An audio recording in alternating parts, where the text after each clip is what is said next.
संघानाम रसानाम छंदसामपि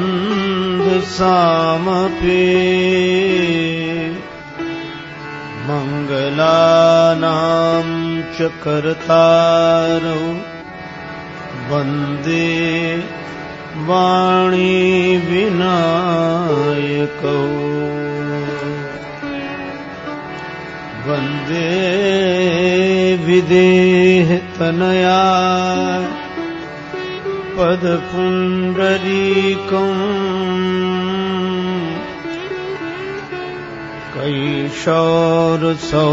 कैशोरसौरभसमाहित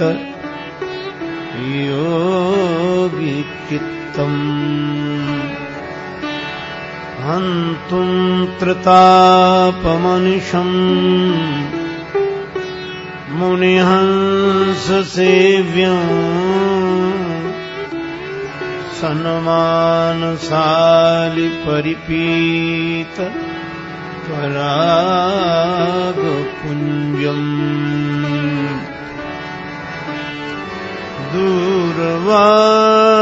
दूरवादलद्युतितनु तरुणाब्जनेत्रम्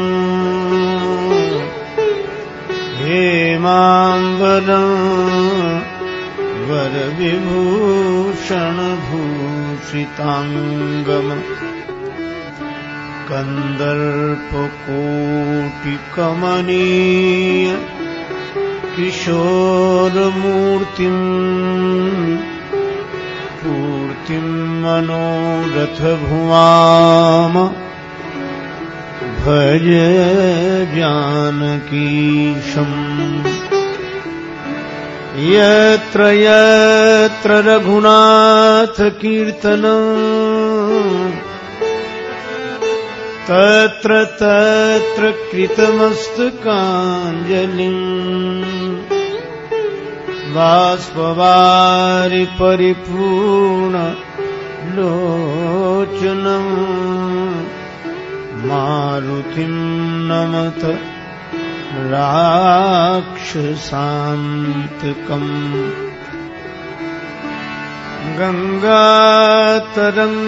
गंगातरंगरमणीय जटाकलापम् गौरी निरन्तर विभूषित वामभागम् नारायण प्रियमनंग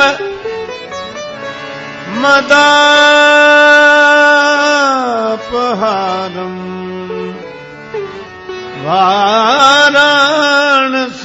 वाराणसीपुरपतिम्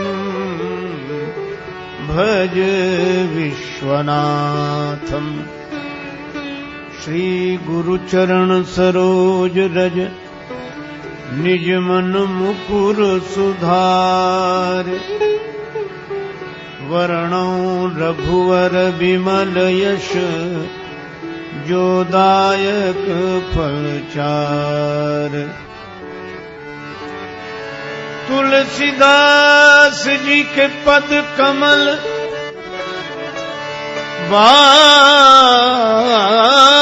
बारंबार मनाए गुण गावो सिया राम के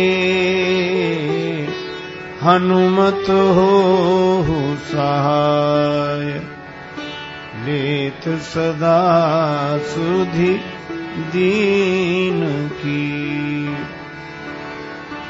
सहज दया के धाम जननी जनक राजेश के, प्रभु श्री सीताराम।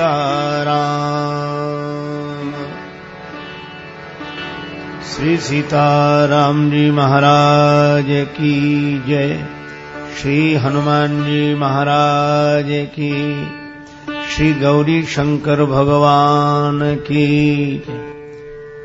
श्री राधा कृष्ण भगवान की जय। श्री तुलसीदास जी महाराज की जय। श्री गुरुदेव भगवान की जय।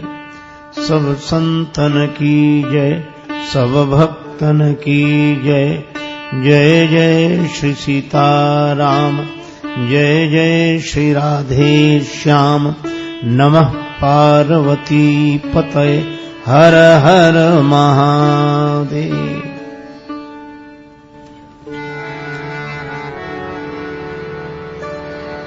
श्री सीताराम कथा रस रसिक श्रद्धालु श्रोता बंधुओं, श्रद्धामयी माताओं, श्री हनुमान जी महाराजाधिराज की भावमयी उपस्थिति में उन्हीं की मंगलमयी प्रेरणा से राजराजेश्वर भगवान श्री राघवेंद्र की मंगलमयी कथा का गायन श्रवण लाभ हम लोग प्राप्त करें, उसके पूर्व बड़े प्रेम से श्री भगवान नाम संकीर्तन मिलजुल कर मस्ती के साथ बोले। सीताराम जय सीताराम, सीताराम जय सीताराम जय सीताराम, सीताराम जय सीताराम जय सीताराम, सीताराम सीताराम जय सीताराम, सीताराम जय। मंगल भवन अमंगल हारी, मंगल भवन द्रवहु सुदशरथ अजिर बिहारी, द्रवहु सुदशरथ। सीताराम जय सीताराम,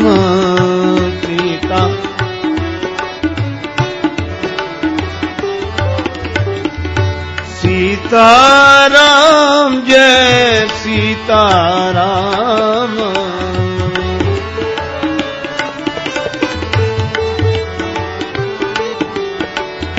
सीताराम जय सीताराम, सीताराम।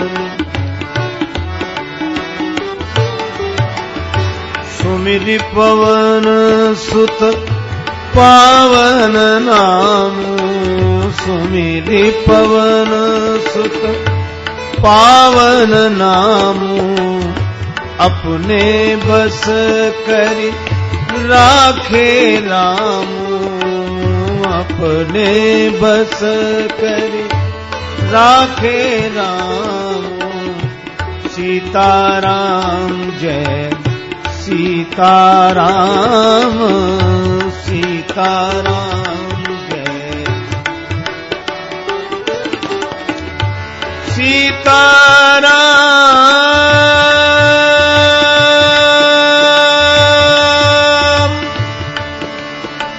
राम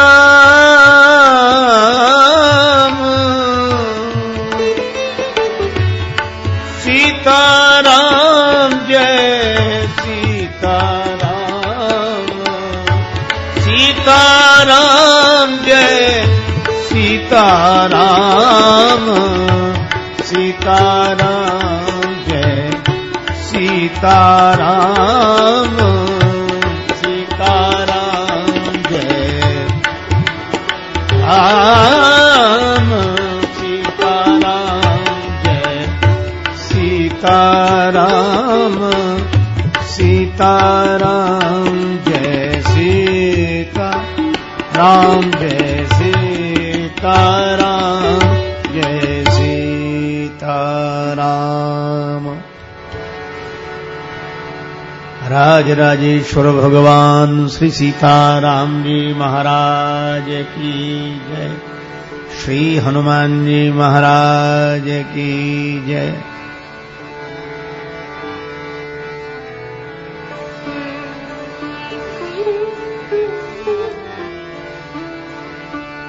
भगति करत बिनु जतन प्रयासा भगति करत बिनु जतन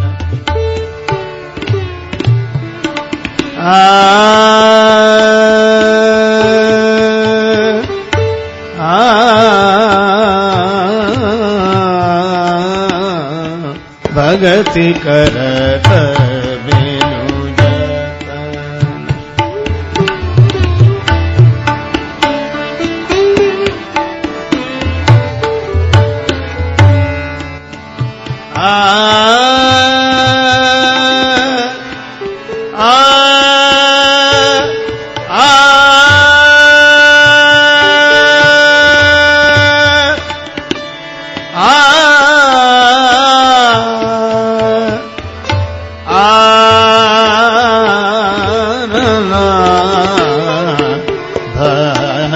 भगति करत बिनु जतन प्रयासा भगति करत बिनु जतन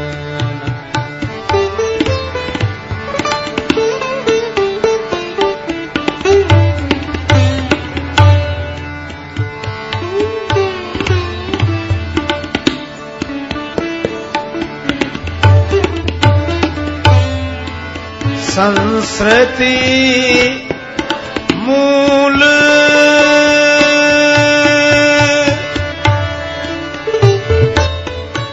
अविद्या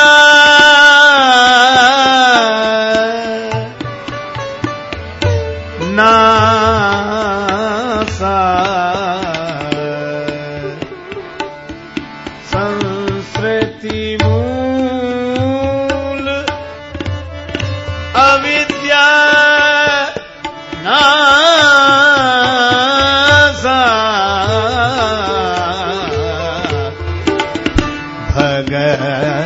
भगति करत बिनु जतन प्रयासा भगति करत भगति करत बिनु जतन करत बिनु जतन करत बिनु जतन।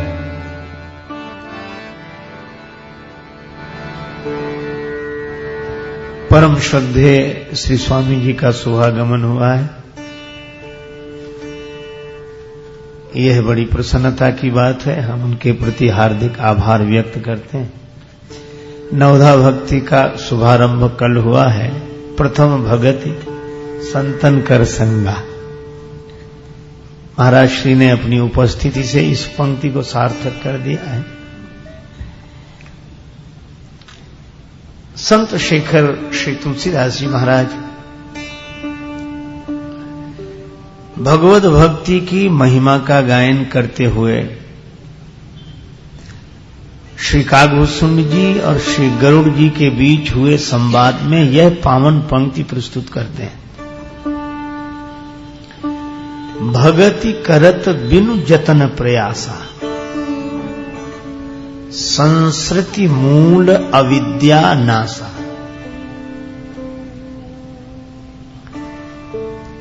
संस्कृति कहते हैं आवागमन को, जिसको भगवान शंकराचार्य बोलते हैं। पुनरपि जननम पुनरपि मरणम पुनरपि जननी जठरे शयनम। यह संसारे खलु दुस्तारे कृपया पारे पाहि मुरारे।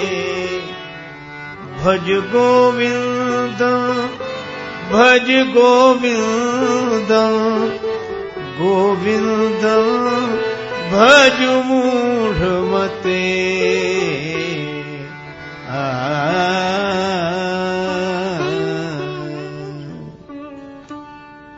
बार बार जन्म, बार बार मृत्यु,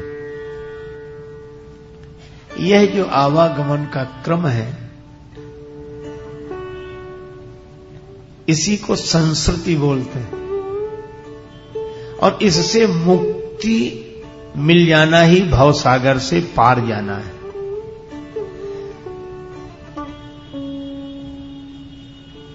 भगवान आद्य शंकराचार्य ज्ञान के साक्षात स्वरूप हैं, पर ऐसा पवित्र हृदय है कि भगवान की भक्ति का प्रतिपादन भक्ति परक रचनाओं में बड़े अद्भुत ढंग से प्रस्तुत किया है। एक उनकी अत्यंत लघु काय पुस्तिका है मणिरत्नमाला। शिष्य के द्वारा प्रश्न किए गए हैं, गुरुदेव के द्वारा उत्तर है। उस पुस्तिका का आरंभिक श्लोक इसी तथ्य की ओर संकेत करता है। अपार संसार समुद्र मध्य सम्मज्जतो में शरणम किमस्ति। गुरु कृपालो कृपया वदई तद। शिष्य पूछता है कि इस अपार संसार समुद्र में मुझ डूबते हुए को पार जाने का क्या उपाय है? हे कृपालु गुरुदेव मुझे बताएं। तो गुरुदेव उत्तर देते हैं, विश्वेश पादाम्बुज दीर्घ नौका।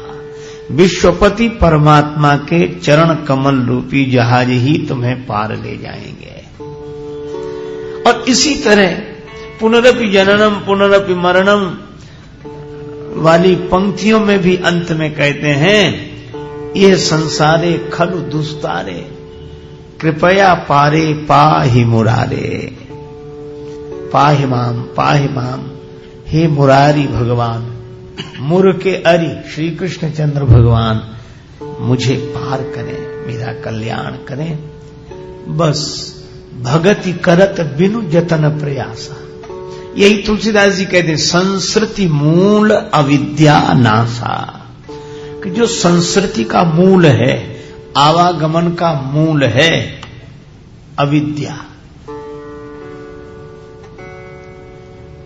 मानस में भी संकेत है, मोह सकल व्याधिन कर मूला, तेहिते पुण्य उपजहि बहु सूला। ये अविद्या।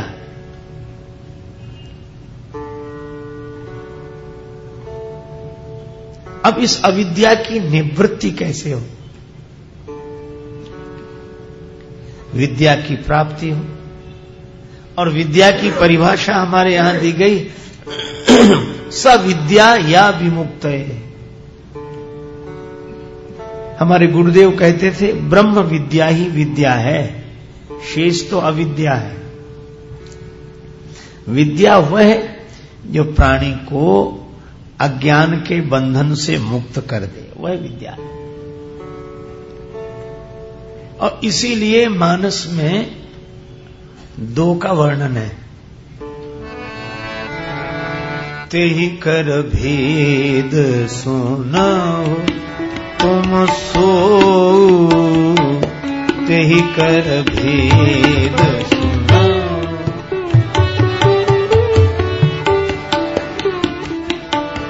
भेद सुनाओ विद्या अपर अविद्या दो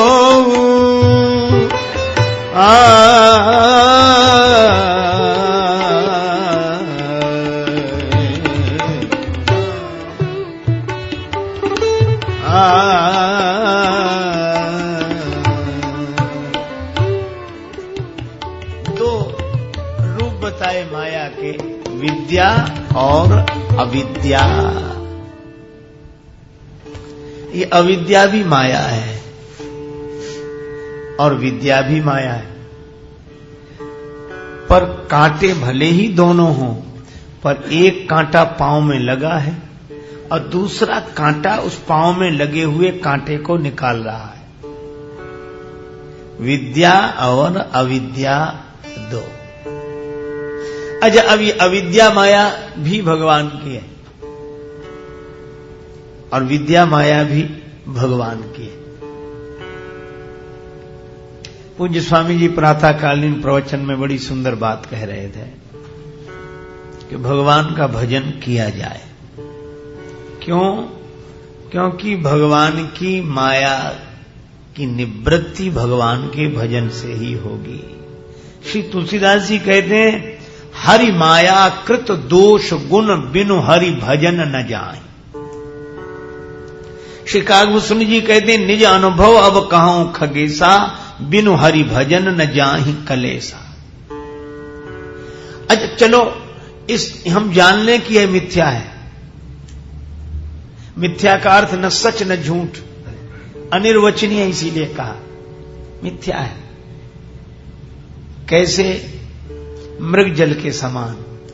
पर श्री तुलसीदास जी कहते हैं, सो दासी रघुवीर के समुझे मिथ्या सोपी, छूट न राम कृपा बिन नाथ कहूं पद रोप। भगवान की कृपा के बिना इसकी निवृत्ति नहीं होती। समझ लेने के बाद भी छूट न राम कृपा बिन नाथ कहूं पद रोप। श्री हनुमान जी ने भी यही बात कही, नाथ जीव तव माया मोहा, सो निस्तरई तुम्हारी छोहा। श्री तुलसीदास जी विनय पत्रिका में लिखते हैं, मेरो मन हरिजू हठ न तजे, निस्दिन नाथ देत सिख बहुविधि करत स्वभाव निजय। इस पद्य में उदाहरण दिए कि मन कैसा हठी है कि मेरी बात नहीं मानता, पर इसी पद्य के अंत में कहा, हो हार्यो करि जतन विविध विधि, अतिशय प्रबल अजय। फिर ये बस में कैसे होगा? तुलसीदास जी बोले, बस यही है, तुलसीदास बस होय तबहि जब प्रेरक प्रभु बर जाए। और एक पद्य में और कहा, हरि तुम बहुत अनुग्रह कीनो, हरि तुम बहुत अनुग्रह कीनो, बहुत अनुग्रह कीनो, साधन धाम विबुध दुर्लभ तनु, साधन धाम विबुध दुर्लभ तनु, मोहि कृपा करि दीनो, हरि तुम बहुत अनुग्रह कीनो।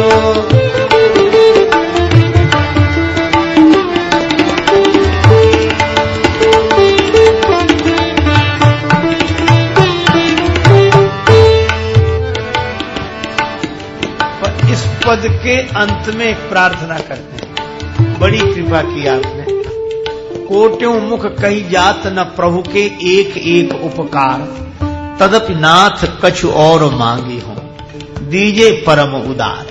कुछ और मांग रहा हूं, आप तो उदार ही नहीं परम उदार हैं, दे दीजिए। और उसमें कहते हैं कि मेरे मन को आप तो राजाधिराज हैं और शिकार खेलना राजाओं का शौक है, तो आपने वन में विचरण करने वाले सिंह आदि पशुओं का शिकार किया होगा, आज मछली का शिकार कर लीजिए। मछली कहां, तालाब कहां? श्री तुलसीदास जी कहते सब चीजें मौजूद है, मैं बता रहा हूं। विषयवारी, ये विषयों का जल भरा है संसार के सरोवर में, विषयवारी। और मछली कौन है? श्री तुलसीदास जी बोले मेरा मन। विषयवारी मन मीन, भिन्न नहीं होत कबों पल एक। मछली को जल से बाहर निकाल दो तो मर जाती है, और ये हमारा मन ऐसा हो गया है कि थोड़ा ही विषय से इसे अलग करो तो इसे लगता है जैसे हम हैं ही नहीं। विषयवारी मन मीन, भिन्न नहीं होत कबों पल एक। ताते सहो विपत्ति अत दारुण, जनमत जोनि अनेक। भगवान बोले तो क्या करें? बोले बस इसी मछली का शिकार कर लो। भगवान बोले कैसे करें? मछली के शिकारी को जो जो सामान की जरूरत रहती है, तुलसीदास जी बोले वो सब आपके पास मैं बता रहा हूं। तो पहले तो रस्सी चाहिए। हाँ, तुलसीदास जी बोले कृपा डोरी, कृपा की डोरी से। आहा, पर मछली फंसाने वाले टेढ़ा कांटा रखते हैं लोहे का। प्रभु आपके चरणों में जो चिन्ह है उसमें अंकुश भी है। रेख रेख कुलिस ध्वज अंकुश सो है। तो कृपा की डोरी और वंशी, वंशी क्या, कांटा क्या, पद अंकुश। कृपा डोरी वंशी पद अंकुश। लेकिन मछली फंसाने वाले उस कांटे के आगे चारा लगाते हैं, मांस का टुकड़ा, उसको चारा बोलते हैं। मछली उसी के लोभ में आती है और उसे कांटा नहीं दिखाई देता। तुलसीदास जी बोले आप एक काम करें ना, कृपा डोरी वंशी पद अंकुश और परम प्रेम मृदु चारो, अपने चरणों का प्रेम। और यही विधि वेदि हरहु मेरो दुख, कौतुक राम तिहारो। इस तरह मेरा दुख दूर कर दीजिए हे राम जी, यह आपके लिए कौतुक है। भगवान ने कहा कि हमसे ही क्यों कह रहे हो? साधनाएं हैं अनेक मन को ठीक करने के लिए, वह करो। अन्य अन्य देवताओं के पास जाओ। तुलसीदास जी बोले देखो महाराज मैं कहीं नहीं जाऊंगा। कहा क्यों? है श्रुति विदित उपाय सकल, है श्रुति विदित उपाय सकल, सुर पर केही दीन निहोरे। किस किस का हाथ जोड़ूं? फिर तुलसीदास यह जीव मोह रजू, जोई बांधे सोई छोड़े। इस जीव को अज्ञान की रस्सी में जिसकी माया ने बांध रखा है वही परमात्मा इससे मुक्त कर सकता है। जोई बांधे सोई छोड़े। इसलिए प्रभु हम आपकी शरण में आए हैं। तो यह जो अविद्या है इसकी निवृत्ति भगवान की कृपा से होगी, क्योंकि यह भी भगवान की ही माया है। जयंत के पीछे भगवान ने बाण लगाया, सब जगह गए, ब्रह्मलोक, शिवलोक, इंद्रलोक, किसी ने बैठने को भी नहीं कहा। जहां जाए वहां परेशानी, बाण पीछे लगा। इंद्र शरण नहीं दे सके, ब्रह्मा जी शरण नहीं दे सके, शिव जी ने भी मना कर दिया, राखी को सकई राम कर द्रोही। पर विधि हरिहर कवि कोविद बानी, कहत साधु महिमा सकुचानी। नारद देखा भी कल जयंता,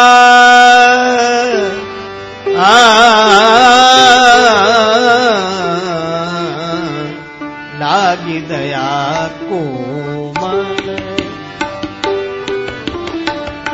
लागी दया कोमल चित संता, लागी दया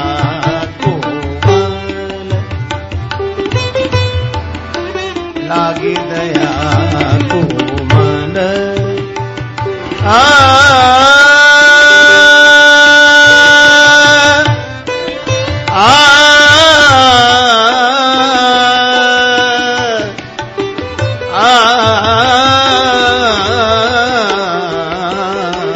दया कोमल, लागी दया दया कोमल, दया कोमल। नारद जी को दया लगी। संतों का चित्त कोमल होता है। अरे अरे जयंत ठहरो ठहरो, कहां जा रहे?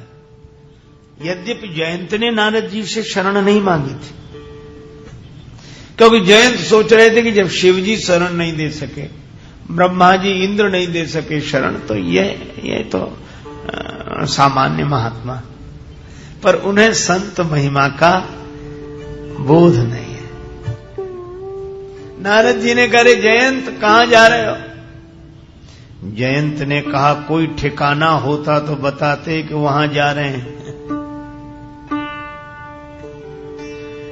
अब तो बाण जहां ले जाए वहीं जा रहे हैं। सारे ठिकाने चले गए, अब तो बाण जहां ले जाए वहीं जा रहे हैं। अच्छा, नारद जी ने कहा, जयंत एक बात बताओ, ये बाण तुम्हारे पीछे क्यों पड़ा है? जयंत ने कहा कि बाण कोई वरदान देने के लिए पीछे पड़ा है, प्राण लेने के लिए पीछे पड़ा है। सवाल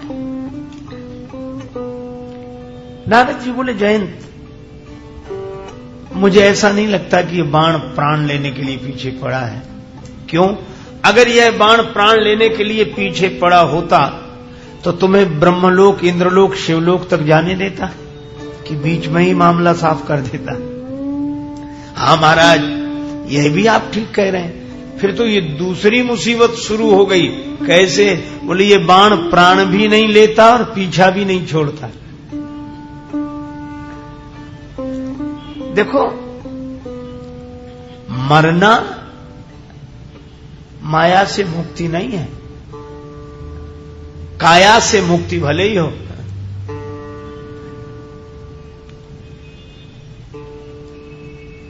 इसलिए ये बाण प्राण भी नहीं लेता, पीछा भी नहीं छोड़ता। शरीर छोड़ने के बाद भी माया पीछा नहीं छोड़ती।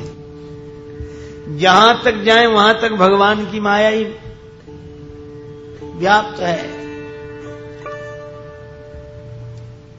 जयंत ने कहा, तब मैं क्या करूं? ये बाण प्राण भी नहीं लेता और पीछा भी नहीं छोड़ता, कहां जाऊं? नारद जी बोले, एक काम करो। क्या? बोले, बाण किसका है? कहा, भगवान का।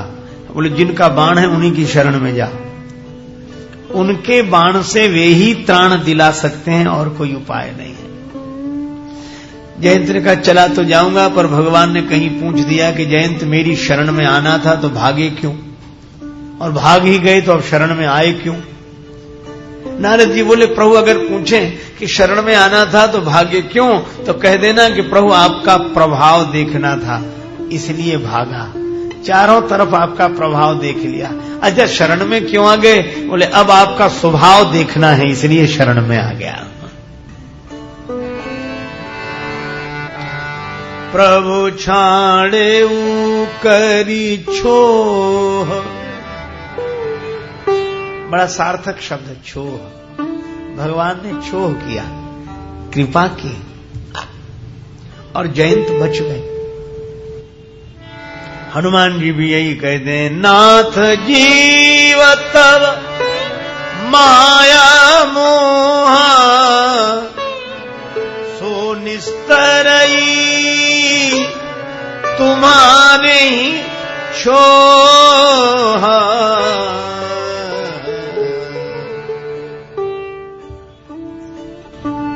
अब भगवान की कृपा देखो,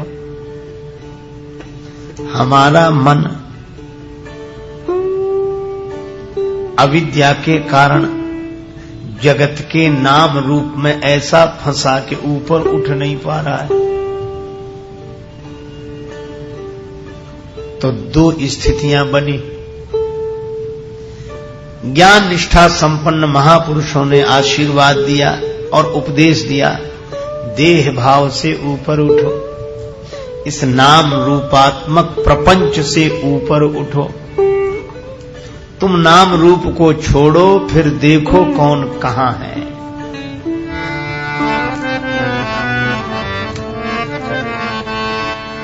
जो नाम रूप में जकड़े हैं, जो नाम रूप में,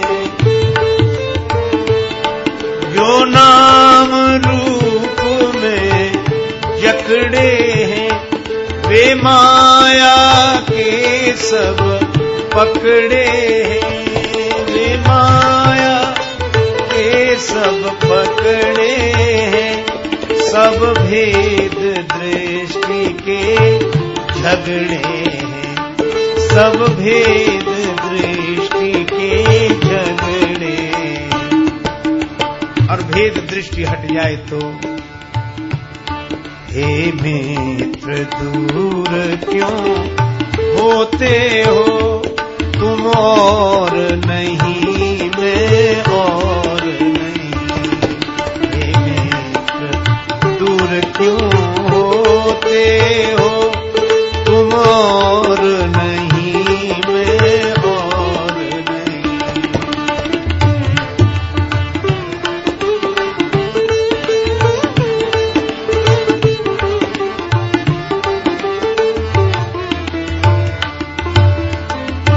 सब भेद दृष्टि का झगड़ा है। नाम रूप में जो फंसे हुए हैं वे माया के पकड़े हुए हैं। पर ये जगत बना किससे? यह जगत बना किस कल से है? किस मशीन से बना? उत्तर मिला, यह मैं तू के सब बल से है। और यह मैं तू भी मन मल से है। ये मैं तू भी मन मल से है, ना समझी की वजह से। हे मित्र दूर क्यों होते हो तुम, और नहीं मैं और नहीं। जब अहम भाव यह उठते हैं, जैसे ही हमारा अहम कोई आकार ग्रहण करता है, यही तो माया है। मैं और मोर तोर तैं माया, यही बस कीने जीव निकाया।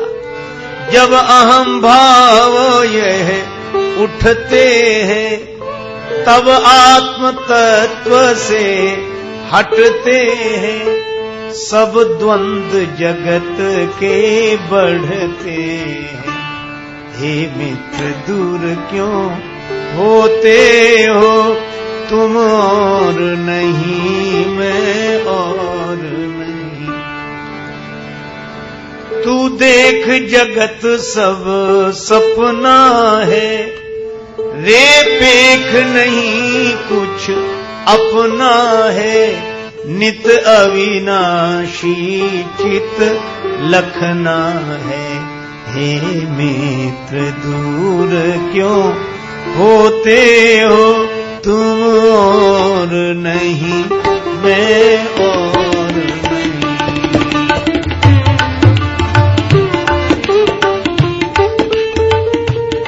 तुम और नहीं मैं और नहीं। और यह बात तो परम भक्त श्री हनुमान जी ने भी कही है। अध्यात्म रामायण में जब जानकी माता ने श्री राम के स्वरूप का ज्ञान श्री हनुमान जी को दिया, तो प्रभु ने पूछा, हनुमान समझ लिया मेरे बारे में? हाँ। अच्छा क्या समझे? श्री हनुमान जी ने कहा, देह दृष्टिया तु दासो हम।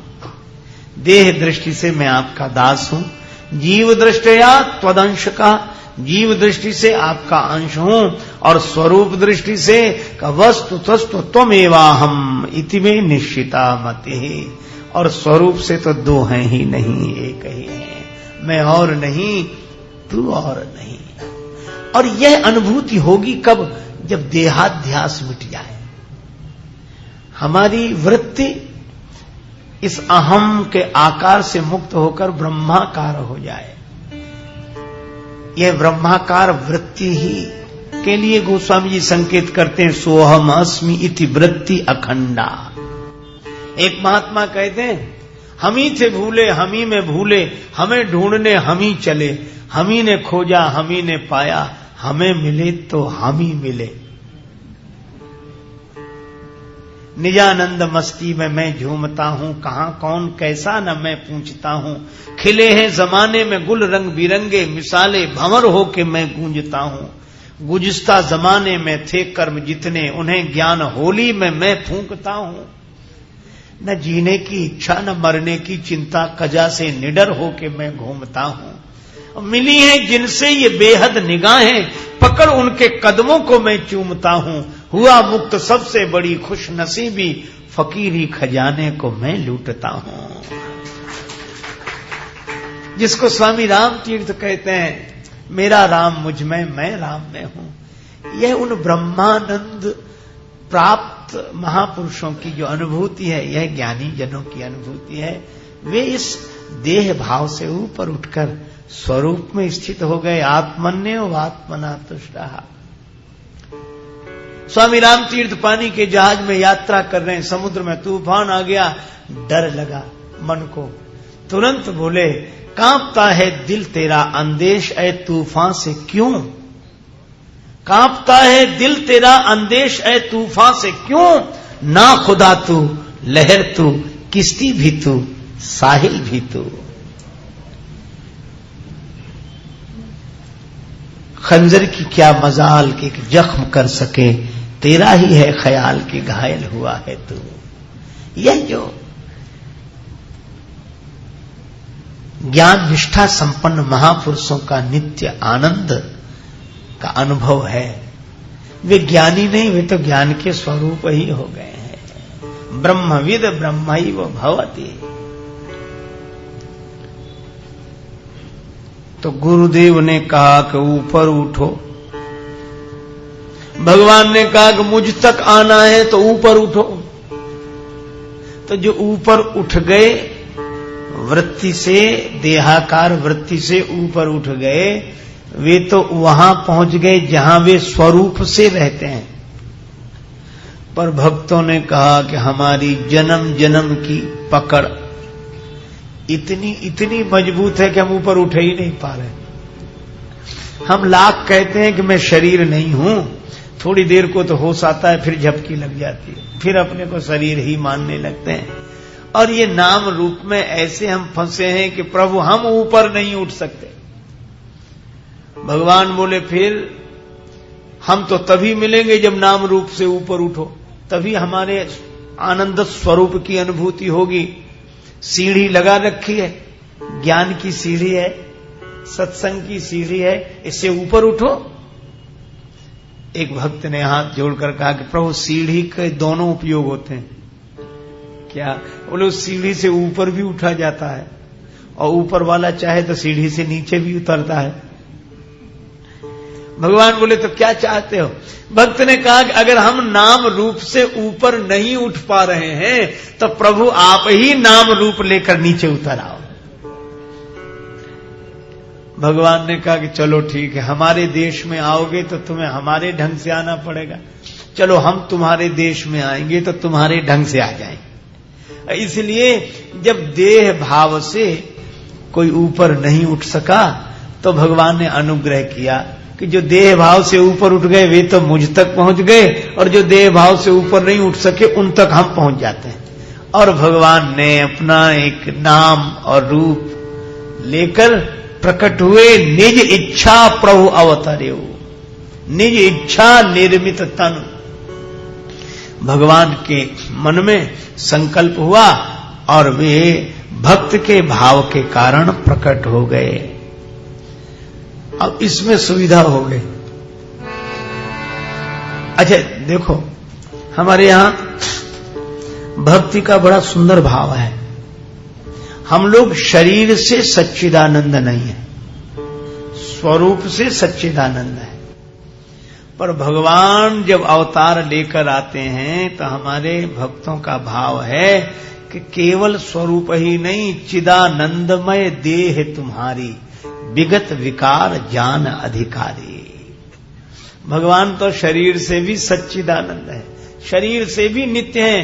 तभी तो भक्तिमती माता मीरा कहती है, नित दूल्हा मेरो कुंवर कन्हैया। नित्य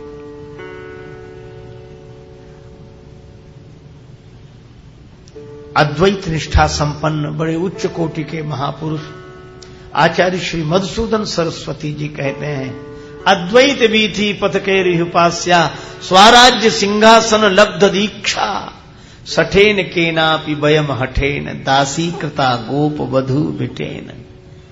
अद्वैत पथ के जो पथिक हैं मैं उनका उपास्य हूं, स्वरूप सिंहासन पर मेरा पूरा अधिकार, पर किसी ने मेरा चित्त चुरा लिया। किसने? बोले जिस नटखट नंद नंदन को गोपांगनाओं ने अपना दास बना रखा है, उस कन्हैया ने मेरा चित्त चुरा लिया। इसलिए दूसरे पद मंत्र में भी वे कहते हैं वंशी विभूषित करान नवनीर दाभात, और इस श्लोक का अंतिम चरण है कृष्णात परम किमपि तत्वमहम न जाने। एक सखी कहती है सुनो सखी कौतुक मेकम, हे सखी एक तमाशे की बात सुनो। नंद जी के आंगन में मैंने देखा नृत्य करता हुआ एक बालक, कोटि कोटि कंदर्प दर्प दमनीय, वह शोभा का अमोघ आकर्षण, ऐसी सौंदर्य सुधा जिसका रसपान नेत्रों ने किया। मुझे लगता था नृत्यति वेदांत सिद्धांत, वेदांत का सिद्धांत जो ब्रह्म है वही मूर्तिमंत होकर नृत्य कर रहा है। एक भक्त वृंदावन में बैठे आंख बंद किए, बिल्कुल सिद्धासन में बैठे, कमर सीधी किए हुए, नेत्र बंद किए हुए, ब्रज के एक रसिक निकले। बोले बाबा क्या कर रहे हो? देखते नहीं आंख बंद करके ध्यान कर रहे हैं। अरे बाबा जाने दे, सब जगह आंख मूंदने का फल तो वृंदावन का दर्शन है, यहां भी आंख मूंदे। क्या कर रहे हैं? ब्रह्म चिंतन कर रहे हैं।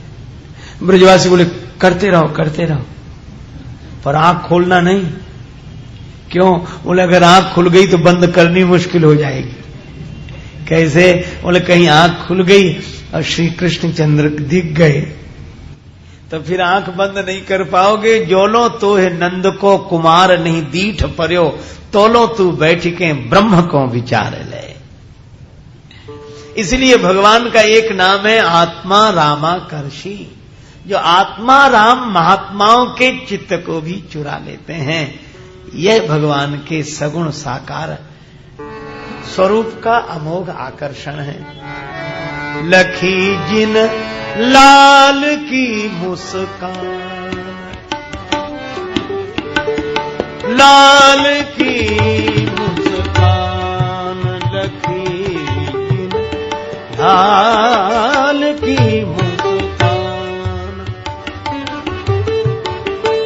तिनहि बिसरी वेद विधि, जप जोग पूजा ध्यान,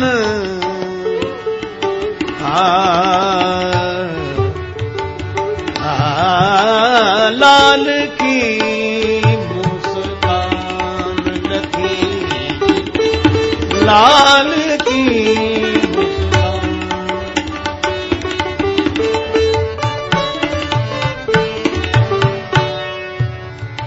लखी जिन लाल की मुस्कान। भगवान भक्त के लिए सुंदर रूप और नाम लेकर आते हैं, लीला करते हैं। सोई जस गाय भगत भवतरहि। इसीलिए अवतार, सीढ़ी को बोलते हैं अवतरणिका। भगवान अवतार लेते हैं, और जब अवतार लिया भक्त ने कहा अब सुविधा होगी। कैसे सुविधा हुई? देखो कोई पानी में डूब रहा हो तो पानी से पार जाने के लिए पानी का ही सहारा लेगा। धरती पर कोई गिर गया हो तो ऊपर उठने के लिए धरती का ही सहारा लेगा। इसी तरह हम नाम रूप के इस प्रपंच में डूब रहे थे तो भगवान ने कहा कि हमारे नाम रूप का सहारा ले लो, ऊपर उठ जाओगे। तो भगवान के नाम और रूप का सहारा लिया। अब हुआ क्या कि जो अहम, एक देखो अहम का भी कोई आकार नहीं है पानी की तरह। जैसे पानी का कोई आकार नहीं, जिस बर्तन में डालो उसी का आकार ग्रहण कर लेता है। इसी तरह यह अहम पानी की तरह है, शरीर बर्तन की तरह है। पानी जिस बर्तन में गिरे उसका आकार ग्रहण करता है, अहम जिस शरीर में आए उसी का आकार ग्रहण करने लगता है। देहाकार वृत्ति, गेहाकार वृत्ति। तो भगवान ने कहा अब एक काम करो। क्या? बोले जो अहम अहम करते थे, मैं यह हूं मैं यह हूं, अब भक्त ने कहा कि अब मैं यह नहीं रहा। अब किसके क्या रहे? बोले अब हम किसी के कुछ नहीं रहे, अब हमारे अहम ने दूसरा आकार ग्रहण कर लिया। क्या हो गए? बोले दासो हम कौशलेन्द्रस्य, मैं भगवान का दास हूं। अब देखो, अहम ने जो आकार ग्रहण किया था वह हट गया, वह अविद्या माया थी। देह से जो संबंध के कारण अहम ने आकार ग्रहण किया था वह अविद्या माया है, और भगवान से जुड़कर अहम ने जो आकार ग्रहण किया वह विद्या माया है, और इसी का नाम भक्ति है।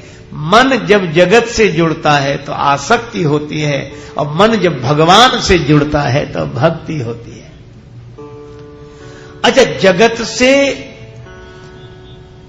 जुड़ने पर मन मलिन होता है, और भक्ति के कारण जब मन भगवान से जुड़ता है तो मन निर्मल होता है।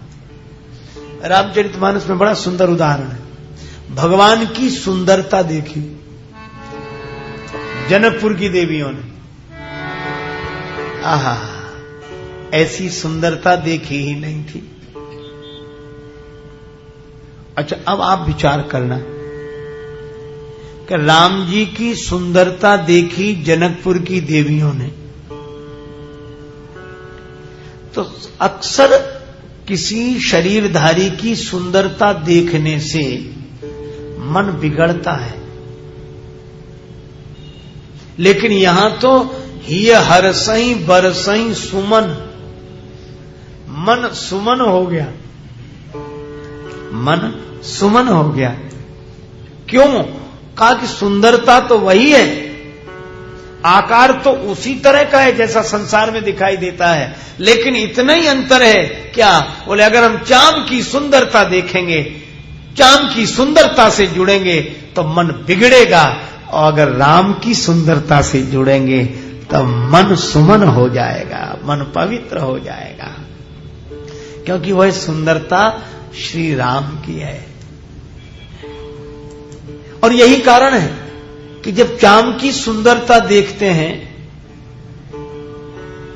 तो अपनी देही की याद आती है, देह से ऊपर नहीं उठ पाते। लेकिन जनकपुर की देवियों ने जब राम जी को देखा तो उन्हें देही की याद नहीं आती, उन्हें तो वैदेही की याद आती है। बर सांवरो जानकी जोगू, यह राम जी की सुंदरता तो देह भाव से ऊपर उठा देती है, और बिना यत्न के। इसीलिए भगति करत बिनु जतन प्रयासा, संस्कृति मूल अविद्या नासा। भगवान की सुंदरता जिसने देखी, उन्हें अपनी ही याद नहीं रहती। कण कण में तुझको ढूंढा तेरा पता नहीं है, और तेरा पता मिला तो अब मेरा पता नहीं है। दिखने ही वाला रह जाता है, देखने वाला रहता ही नहीं है, बचा ही नहीं। प्रेम गली अति सांकरी, तेहमा दुई न समाहि। तो ज्ञानी जिस अनुभूति में पहुंचता है वहां केवल मैं रह जाता, अद्वैत, दूसरा नहीं।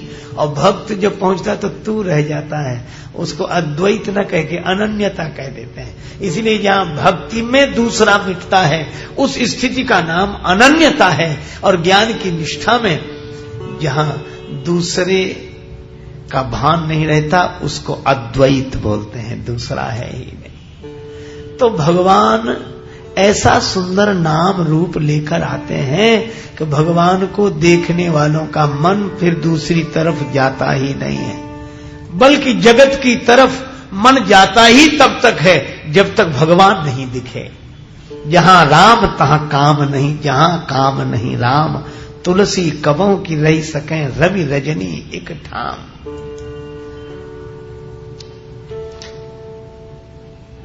संत श्री तुलसीदास जी महाराज अपनी परिणीता रत्नावली जी के सौंदर्य के प्रति आकर्षित हुए, और रात्रि के समय ही जमुना जी में कूद गए, मुर्दे का सहारा लिया, नाव समझकर पार हुए, छत पर लटकते हुए सांप को रस्सी समझकर ऊपर पहुंचे। रत्नावली जी जाग गई। आप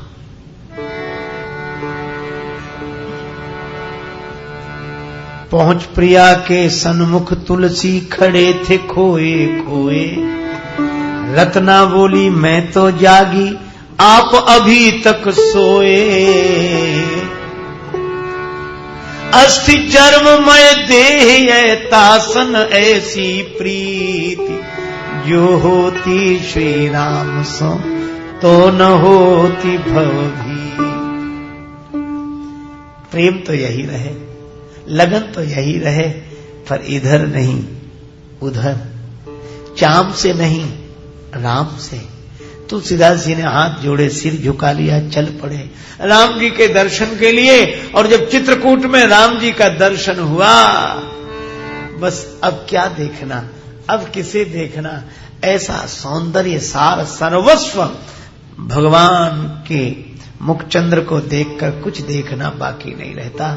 तो भैया भक्ति के कारण भगवान नाम रूप लेकर आते हैं, और भगवान के नाम रूप में भक्त का मन ऐसा स्थिर होता है कि जगत के नाम रूप में जाता ही नहीं है। तो भगति करत बिनु जतन प्रयासा। अच्छा एक बात, भगवान अगर प्रकट होकर दर्शन दें तो मन लगाने का प्रयास करना पड़ेगा, लग ही जाएगा। उन्हें देखते ही अरे ना लगे, ऐसा प्रयास करने वाले भी सावधान नहीं रह सकेंगे। इस मैं कदे में आके कोई होश में रह ले, खुद होश की भी कुछ नहीं हस्ती है मैं कदे में। महाराज जनक कहते हैं इन्हीं बिलोकत अति अनुरागा, बरवस ब्रह्म सुखई मन त्यागा।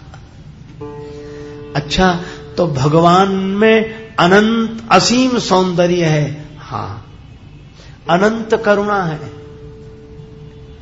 मन को ऐसा ही तो कोई चाहिए जिसकी सुंदरता कभी न मिटे, जिसकी करुणा कभी समाप्त ना हो, जिसकी सामर्थ्य असीम हो। यह जगत में कहीं नहीं है, यह तो भगवान की है। लेकिन ये बताएगा कौन कि भगवान में ही ये सारे गुण हैं। इसीलिए अगर असीम सुख चाहिए तो भगवान से ही जुड़ना। कौन बताएगा? बोले वही बताएगा जिसने जाना है। और जाना किसने है? का संतों ने जाना। इसलिए प्रथम भगति संतन कर संगा,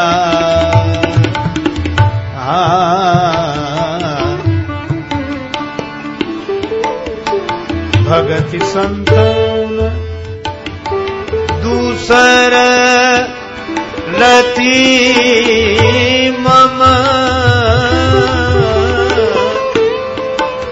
कथा प्रसंगा भगति संतन, प्रथम भगति संतन, भगति संतन, भगति संतन। पहली भक्ति है संतों का संग करें। और संतों के लक्षण जो मानस में बताएं, कल मैंने उनकी चर्चा आपके सामने की ही थी। ऐसे भगवत भक्त जो भगवान के रंग में रंगे हुए हों, ऐसे संतों का संग करो। जैसा संग रंग वैसा ही। मानस में बड़े सुंदर उदाहरण। महाराज मनु बड़े दुखी। किसी ने कहा कि दुख का कोई तो कारण होगा। ऐसा तो नहीं कि मनु के जीवन में धनाभाव हो, गरीबी हो। सचमुच नहीं, दरिद्र सम दुख जग माही। गरीबी जैसा दुख नहीं, कोई नहीं होता गरीब का। सभी होते हैं रिश्तेदार, जबकि जर पास होता है और बिगड़ जाता गरीबी में जो रिश्ता खास होता है। कोई नहीं, भगवान ही गरीब के होते हैं और कौन होता है। तो ऐसा तो नहीं गरीबी हो दरिद्रता हो इसलिए मनु दुखी हो, बोले ना, तेई मनु राज कीन बहु काला। मनु बहुत बड़े राजा हैं और बहुत समय तक राजा रहे, फिर काहे को दुखी है? हो सकता है कि धन तो हो, राज्य पद हो, पर संतान न हो। नहीं, नृप उत्तानपाद सुततासु, उत्तानपाद पुत्र हैं उनके, और पौत्र ध्रुव हरि भगत भयु सुत जासु। उत्तानपाद जैसा बेटा, ध्रुव जैसा पौत्र, छोटा बेटा लघुसुत नाम प्रिय वृत्ताहि। और बेटे, छोटे बेटे की भी ख्याति कम नहीं है, वेद पुराण प्रशंसा ही जाही। हो सकता है बेटी ना हो इसलिए दुखी हो, देवहूति पुण्यता सुकुमारी। तो बेटी का संबंध सही जगह ना हुआ हो इसलिए कठिनाई हो, नहीं नहीं, सो मुनि करदम के प्रिय नानी। और बेटी का बेटे का बेटा तो भक्त ही हुआ, पर बेटी का बेटा तो भगवान। आदिदेव प्रभु दीन दयाला, जठर धरेउ जेहि कपिल कृपाला। कपिल भगवान का जन्म हुआ, सांख्य शास्त्र जिन प्रगट बखाना, तत्व विचार निपुण भगवाना। बोलो अब क्या कमी? फिर भी मनु दुखी है। दुख का कारण क्या है? हो ये न विषय विराग, भवन बसत भा चौथपन। हृदय बहुत दुख लाग, जन्म गए हरि भगति बिनु।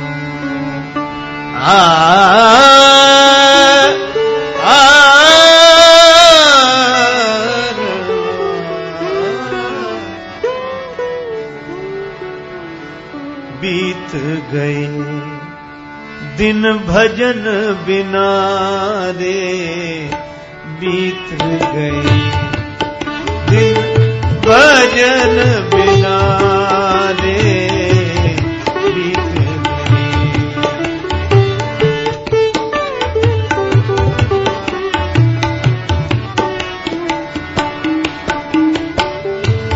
बालापन हंसी खेल गवायो, जब जौवन तब मान घना रे, बीत गए दिल भजन बिना रे, बीत गए।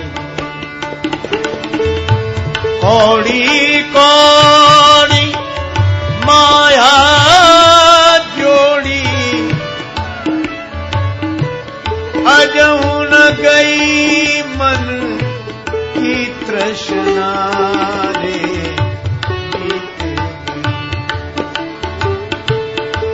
कहत कबीर सुनो भाई साधु, पार उतर गए संत जना रे, बीत गए। दुख यही है जन्म गयो हरि भगति बिनु। भगवान की भक्ति के बिना जन्म बीत गया, विषयों से वैराग्य नहीं होता। भगवान शंकराचार्य कहते हैं, बद्धो ही को यो विषयानुरागी। बद्ध कौन? जो विषयासक्त है। समस्या विषय की नहीं है, समस्या तो वासना की है।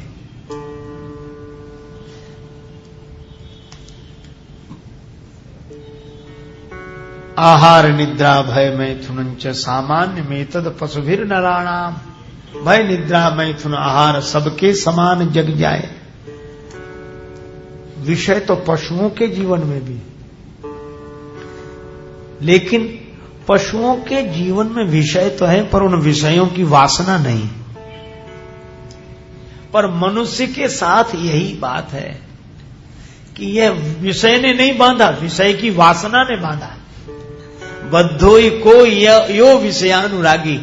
विषय और वासना में जैसे आपने लड्डू खाया, बड़ा मीठा लगा, यह तो स्वाद लेना विषय का सेवन है, पर अब उसी में मन लगे, कैसा मीठा, कैसा मीठा, अब मन में और कुछ सूझता ही नहीं है, कैसा मीठा। यह जो वासना है, यह विषयों से वैराग्य नहीं होने देती। हो ये न विषय विराग, और वासना मिटेगी ही उपासना से। वैराग्य नहीं हो रहा, क्या करें? जन्म गयो हरि भगति बिन, भक्ति नहीं हो पा रहे। तब मनु ने एक काम किया। क्या महाराज? मनु सोचते हैं कि वैराग्य नहीं हो रहा है। वैराग्य मन की एक भाव दशा है, वैराग्य कोई क्रिया नहीं है। लेकिन एक काम करें, जो हम कर सकते हैं सो तो करें। एक सज्जन बोले हम भजन नहीं करते हैं। हमने कहा क्यों? बोले मन नहीं लगता। तो हमने कहा मन आपके हाथ में है। बोले हाथ में होता तो लग ही नहीं जाता। तो हमने कहा जो हाथ में नहीं उसे लगाने की कोशिश क्यों करते हो? अरे जो हाथ में उसको बिठाने की कोशिश करो। न लगे मन वो बाद की बात है, तन को तो बिठाओ, तन को सीधा करके बैठो, भजन में लगाओ, फिर मन की देखी जाएगी। तो मनु ने सोचा कि वैराग्य नहीं हो रहा है तो हम त्याग तो कर सकते हैं। त्याग क्रिया प्रधान है, किया जा सकता है।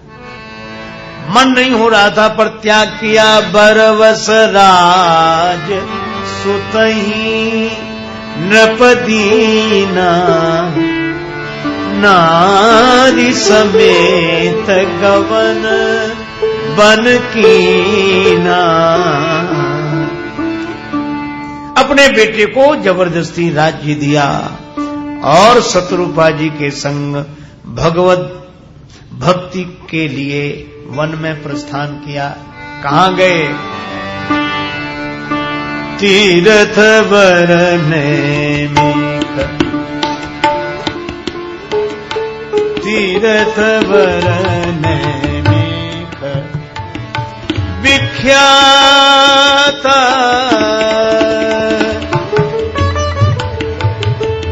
अति पुनीत साधक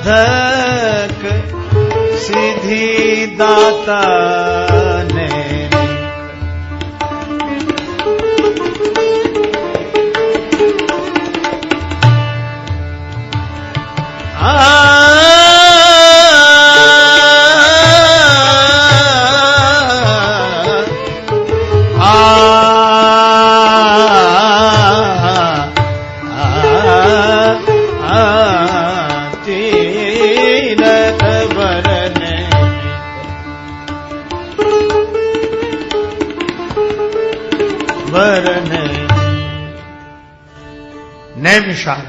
नैमिष अरण्य बड़ा श्रेष्ठ तीर्थ, वहां महाराज मनु आए।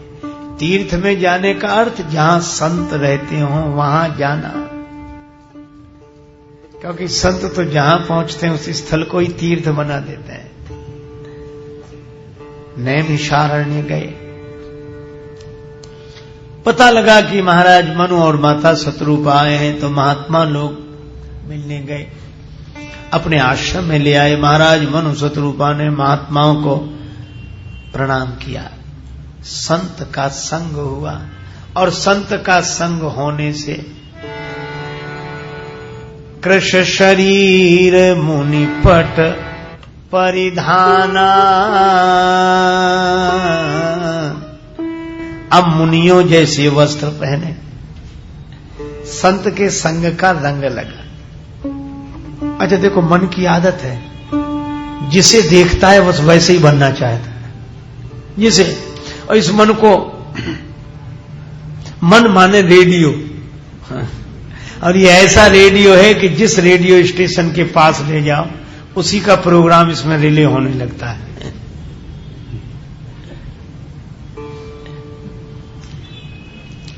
देवर्षि नारद जी ने निरख शैल सरी विपिन विभागा गंगा जी का दर्शन किया, पर्वतराज हिमालय का दर्शन किया, तो भयउ रमापति पद अनुरागा, और मन हुआ कि यहां बैठकर भजन करें। और उन्हीं नारद जी ने विश्वमोहिनी को देखा तो भजन करने का मन नहीं। जब तब कछु न हो यही काला, हे विधि मिलई कवन विधि वाला। इसमें कोई नारद जी को कम ज्यादा मत समझना। नारद जी तो भगवान के रूप हैं, ऋषियों में मैं नारद हूं, भगवान ऐसा कहते हैं। पर इसे केवल लीला की दृष्टि से देखें। नारद जी ने अपने चरित्र के माध्यम से उपदेश दिया कि हमारा मन ऐसा ही है, जहां ले जाओगे बस वैसा ही प्रोग्राम रिले करने लगता है। अच्छा, इसलिए मन खराब नहीं है। जैसे मान लो हिंदी भाषी क्षेत्र का आदमी अपना रेडियो लेकर ऐसी जगह जाए सुदूर दक्षिण में जहां हिंदी भाषा भाषी लोग न हो, और वहां के रेडियो का कार्यक्रम दूसरी भाषा में आए और कोई कहे कि हमारा रेडियो खराब हो गया है। रेडियो खराब नहीं हुआ, गलत स्टेशन के पास आप चले गए। तो मैं आज आपसे कहूं कि हमारा आपका मन खराब नहीं है, हम जाते ही गलत स्टेशन के पास हैं, तो मन क्या करे? ये मन तो दर्पण है, इसके सामने जो आएगा उसी को दिखाएगा। इसी तरह मन तो न गलत है न सही है, हम कहां जाते हैं, किस वातावरण में रहते हैं, बस इस पर विचार करना चाहिए। और यही हुआ, मनु जी का मन तो वही था। अच्छा, आप देखो किसी गायक को बहुत बढ़िया गाते हुए सुन लेते हैं तो मन में होने लगता है कि हम भी ऐसा गाएं तो गायक होने का मन होता है। सिनेमा देखने वालों से पूछो, उनका एक्टर होने का मन होता है, वो घर में ही अभ्यास करते हैं कि हम ऐसे ही हो जाएं। कविता सुनकर कवि होने का मन करता है। तब मैं आपसे निवेदन कर रहा हूं कि जब गायक को देखकर गायक होने का मन होता है, कवि की कविता सुनकर कवि होने का मन करता है, सिनेमा देखकर एक्टर होने का मन करता है, धनी को देखकर धनी होने का मन करता है, तो संत को देखकर संत होने का मन क्यों नहीं करेगा? सीधी सी बात है। इसलिए प्रथम भगति संतन कर संगा, संत के संग। महाराज मनु संतों के साथ रहे तो संत होने का मन हो गया। मुनिपट परिधाना, मुनियों जैसे वस्त्र पहने और आहार भी बदल गया। करही आहार शाक फल कंदा, तो सुमिरही ब्रह्म सच्चिदानंद। कंदमूल फल का आहार किया, महात्माओं का संग किया। बोलो, कोई प्रयास करना पड़ा? बिना यत्न और प्रयास के सुमिरई ब्रह्म सच्चिदानंदा, सच्चिदानंद ब्रह्म का स्मरण होने लगा। क्योंकि भगति करत बिनु जतन प्रयासा, संस्कृति मूल अविद्या नासा। और भक्ति कौन सी? प्रथम भगति संतन कर संगा, संत का संग।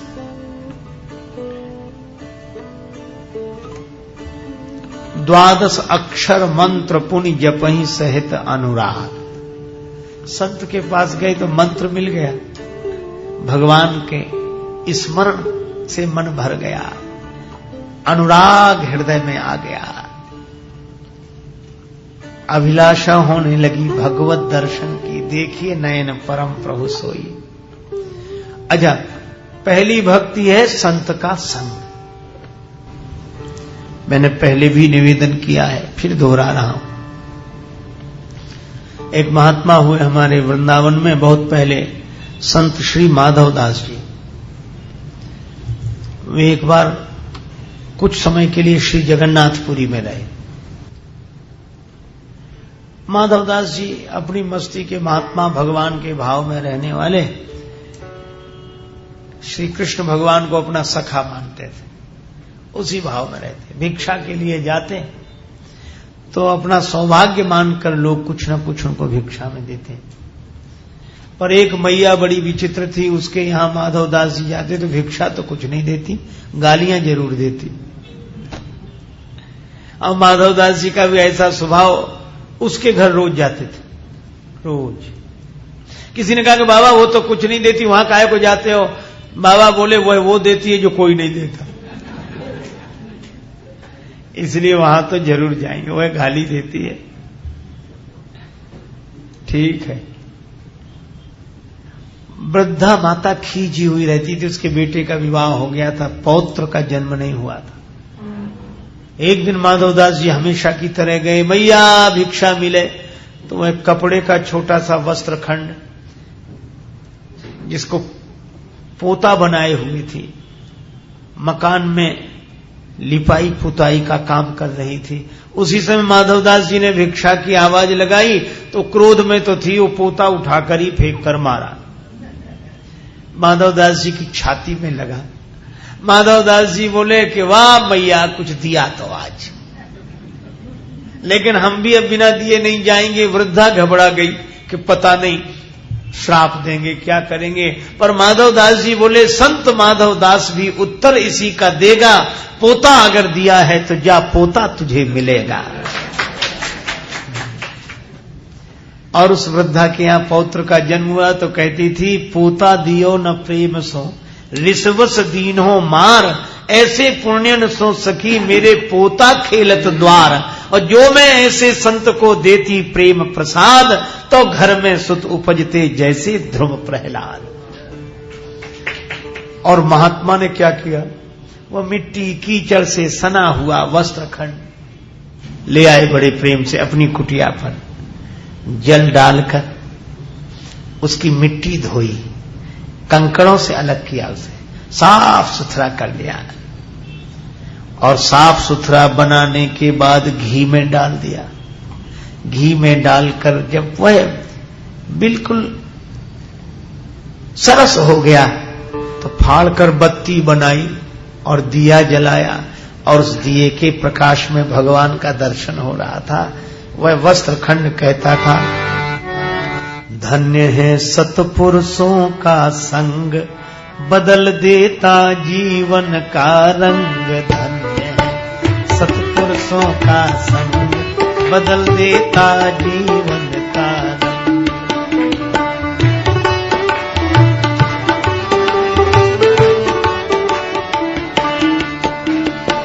पोता में रोता था पड़ा, जहां रक्त यरूपी, चौके में फेरा जाता, मरते थे लाखों जीव, मरते थे लाखों जीव, आ गया था जीवन से तंग। धन्य है सतपुरुषों का संग, बदल देता जीवन का रंग। धन्य है सतपुरुषों का संग।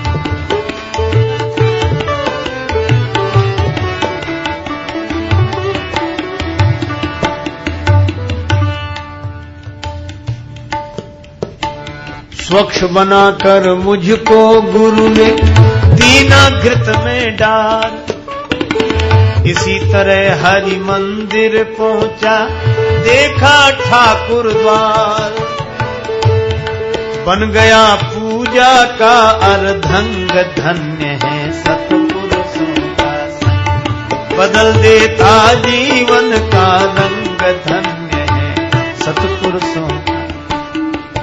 और अब झूला करूं आरती ऊपर, गरुड़ करे गुणगाथ, देते हैं मेरे प्रकाश में दर्शन दीनानाथ। असी से अंधे और अपंग, धन्य है सतपुरुषों का संग। बस यह जीवन भी ऐसा ही है, जो काम क्रोध मद लोभ के कीचड़ से लथपथ, जैसे पोता चौके में, इसी तरह ये इस घर की जो आसक्ति की दीवार है उसी के घेरे में।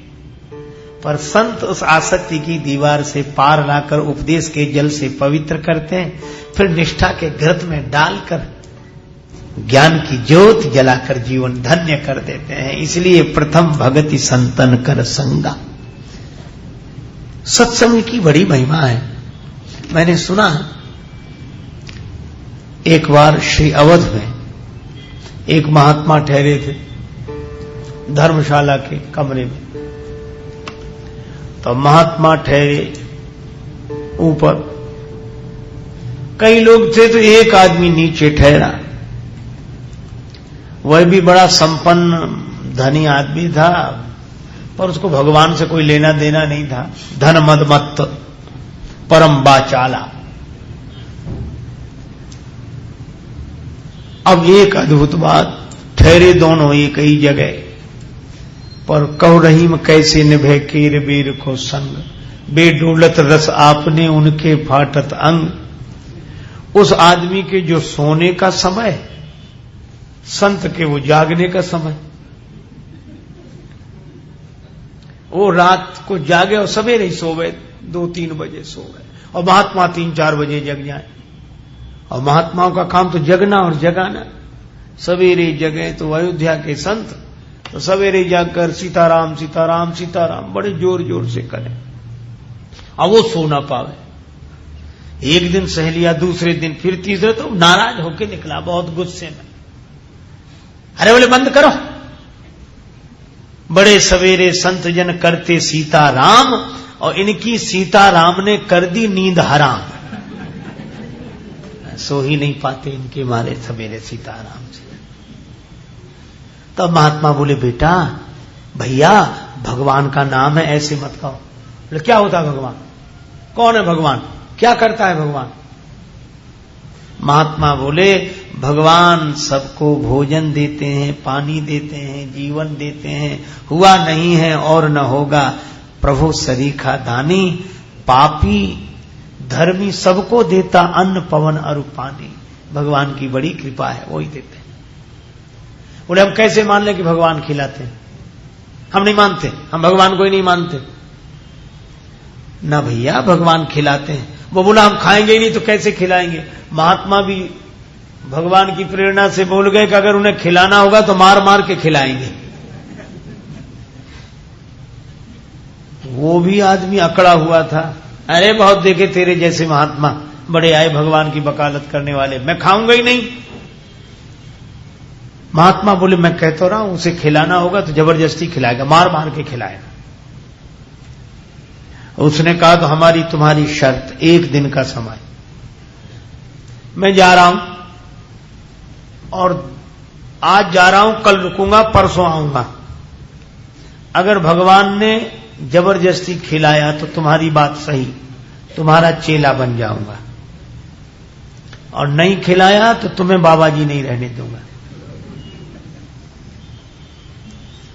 महात्मा ने कहा कि मंजूर। वो चला गया। अब महात्मा भी भजन करते, भगवान आपके भरोसे कह दिया है। अच्छा वो आदमी भी बड़ा विचित्र, वो भी कम जिद्दी नहीं था, उसको तो सिद्ध करना था कि परमात्मा नहीं है। गांव में नहीं गया, शहर में नहीं गया, जंगल में गया, घोर जंगल में। और उसने सोचा यहां कौन आता भोजन कराने, यहां हम दिखेंगे नहीं किसी को। और एक दिन की बात है, एक दिन भूखे रह ले, बस दूसरे दिन बाबा जी को देखते हैं। लेकिन उसने सोचा शायद जंगल में भी कोई देख ले। तो एक वट वृक्ष था, बड़े सघन वट वृक्ष, पत्ते दिखाई ना पड़े पूरी।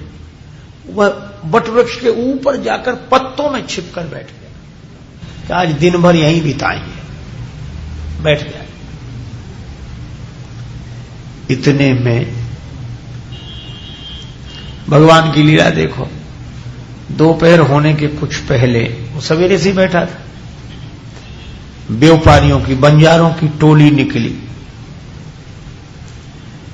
अपना सामान माल असबाब लादे हुए घोड़ों पर, और पैदल पैदल जा रहे हैं। वो छाया देखी और जंगल देखा। अरे बोले बहुत थके हुए हैं, सामने ही पानी है और ये जंगल बड़ा, यहीं भोजन बनाओ। अब वो मिलकर भोजन बनाने लगे। अब ये देख रहा था, बोले कुछ कुछ तो बात सही लगती है महात्मा की, कि जंगल में भी भोजन बनाने वाले आ गए। लेकिन फिर भी उसने सोचा कि हम दिखेंगे ही नहीं, कैसे खिलाएंगे। उन लोगों ने भोजन किया, और भोजन करके गरम गरम भोजन रास्ते के लिए बांध लो, बांध कर रखा। इतने में हल्ला मचा कि डाकू आ रहे हैं, डाकू आ रहे हैं, डाकू। और व्यापारियों के पीछे पड़े थे डाकू कि इनका धन लूट गया, तो भागे। तो भोजन जो बनाकर रखा था वहीं छोड़कर भाग। अब डाकू और का सरदार आगे आगे, दल पीछे पीछे। एक डाकू जो आगे आगे चला, और सरदार सरदार आ जाओ, हम लोग तो 2 दिन के भूखे हैं, देखो कितना गरम गरम ताजा भोजन बना रखा है, पहले भोजन करो फिर ढूंढेंगे वो कहां गए व्यापारी। सरदार बोला सावधान, भूख पर संयम करो, ऐसे ही मत खाओ। क्यों? बोले किसी को, कौन जंगल में भोजन बना के रखेगा, किसी को हमारे बारे में पता लग गया है तो उसने जहर मिलाकर ये भोजन बना के रखा कि डाकू खाएंगे और मर जाएंगे। वो डाकू बोला सरदार कैसी बात करती, इस जंगल में कौन आएगा जहर मिलाने के लिए और भोजन रखने के लिए। सरदार बोला कि जहर मिलाने वाला भी यहीं कहीं छिपा होगा, पता लगा उसका। एक डाकू बोला कि मुझे दिख जाए तो उसको गोली मार दो। अब जो गोली की बात सुनी थी ये घबराया, कांपा तो पत्ते हिले, पत्ते लो लिए इधर। सरदार बोला उतर नीचे, उतर। एक बोला गोली मार, तो बोल नहीं, नीचे उतारा तो बोला गोली मत मारो, सुनी बोली सुभीत भरी, आके तुम्हारा सब हुक्म बजाऊंगा, संग में चलूंगा, सामान सिर धरूंगा और जहां तक कहोगे वहां पहुंचाऊंगा। सरदार बोले ये सब बाद में करना, पहले ही भोजन कर। तूने जहर मिला के रखा इसमें, मन में सोच रहा इसी ने जहर मिला, खा इसे। तो बोला वृक्ष से उतारा, बात कह लो तुम खोटी खरी, पर कसम तुम्हारी मैं रोटी नहीं खाऊंगा। हाथ में ले छड़ी, तब दस्यु सरदार बोला कि तुझे आज रोटी मार मार के खिलाऊंगा। छड़ी लेकर बोला खा। अब मरता क्या नहीं करता, उठा तो खाने लगा। अब दस्यु सरदार सोच रहा था कि अब मरे तब मरे, वो मरने का को था। बोले तू मरा नहीं, बोले इसमें जहर है ही नहीं। बोले फिर क्यों नहीं खा रहा था? तब उसने पूरी कहानी सुनाई। डाकुओं का भी हृदय परिवर्तन हो गया कि भगवान ऐसी व्यवस्था करते हैं। तो वे तो बदल गए, डाकू भी बदल गए, और ये लौट कर आया, संत के चरणों में गिर गया। बोले महाराज आप ठीक कहते हैं, भगवान सब व्यवस्था करते हैं, कहां मैं छिपा था, कैसे कैसे योजना बनाकर। तो बोले क्या चाहते हो? बोले अब तो मैं संत ही होना चाहता हूं। और वो सज्जन उन संत के शिष्य बने और बहुत बड़े महात्मा हुए, जिनकी प्रसिद्धि आज तक है। वे ही सज्जन जो नास्तिक थे इस घटना के बाद बदले, वे हुए महात्मा मलूक दास। और तब उन्होंने यह दोहा कहा, अजगर करे न चाकरी, पंछी करे न काम, दास मलूका यों कहें सबके दाता राम।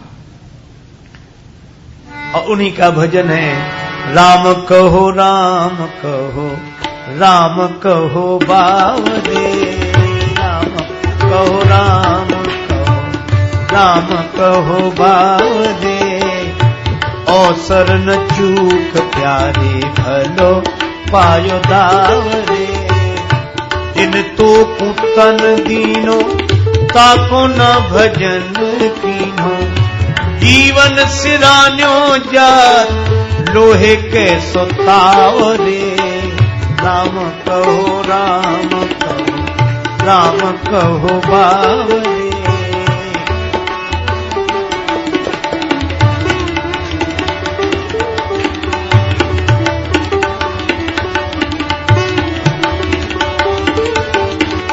कहत मलूक दास छाण दे,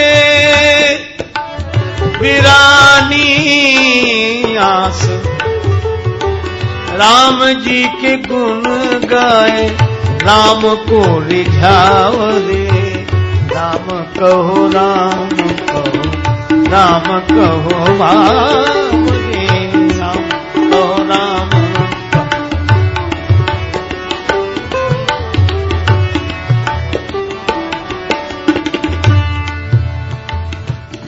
यह किसने बदल दिया जीवन?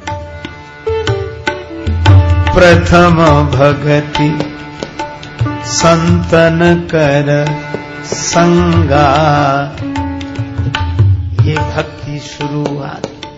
पहली भक्ति है संतों का संग करना, भक्तों का संग करना। अब दूसरी भक्ति की बात करते हैं।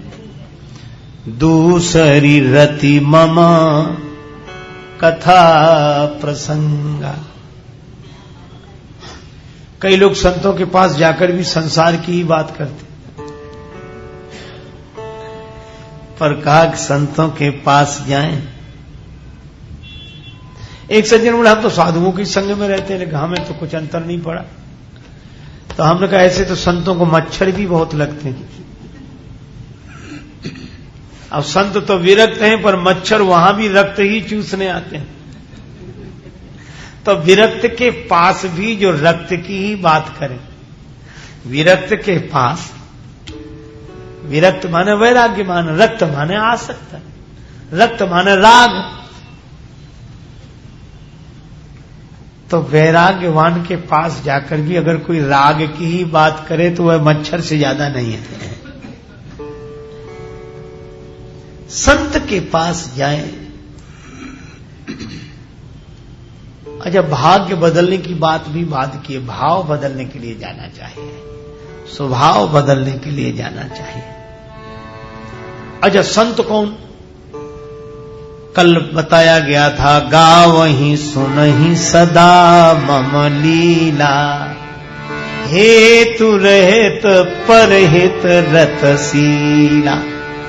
जो भगवान के गुण ही गावे, यदा कदा नहीं। गावहीं सुनहीं सदा मम लीला, सदा। जब गाएं तो भगवान के गुण गाएं, जब सुने तो भगवान के गुण सुने। भगवान के अलावा तजी मम चरण सरोज, प्रिय तिनकहूं देह न गेह। भगवान ने स्वयं संत लक्षण में बताया कि मेरे चरणों को छोड़कर जिन्हें न देह प्रिय है न गेह प्रिय है। देहाध्यास नहीं है, इसलिए अहमता नहीं है, और गेह का भाव मन में नहीं है, इसीलिए ममता नहीं है। न अहमता है और न ममता है। तो फिर क्या ममता मिट गई? देखो, फिर वही बात मैं आपसे कहूंगा। तुलसीदास जी कहते हैं कि तुलसी द्वय में एक ही खेल छाड़ छल खेल। दो में से एक खेल छल छोड़कर खेल लो। की करूं ममता राम सो, की ममता पर है। या तो ममता का त्याग कर दो या भगवान से ममता कर लो। तो जो ममता का त्याग करे वो ज्ञानी। रस रस सूख सरित सर पानी, ममता त्याग करहीं जीव ज्ञानी। और भक्त कौन? भक्त वह जननी जनक बंधु सुत दारा, तनु धन भवन सुहृद परिवारा। सबके ममता ताग बटोरी, मम पद मनहि बांध पर डोरी। तुलसी ममता राम सो, समता सब संसार। तो राग न रोष न दोष, दुख दास भये भव पार। अब तो राम जी है। तो जो सदा भगवान के गुण गाए और भगवान की कथा सुने, वही संत है। इसलिए तुलसीदास जी कहते हैं, जानकी जीवन की बलि जय हो, जानकी जीवन की बलि जय हो। चित कह राम सिय पद परिहरे, अब न कबहूं अब न कहूं चली गई हो, जानकी जीवन की बलि जय।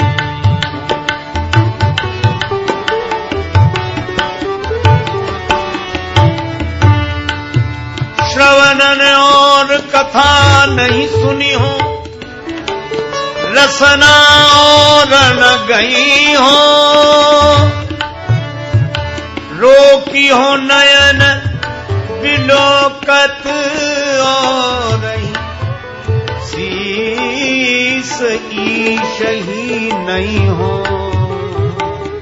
जानकी जीवन की बलि, जानकी जीवन की बलि।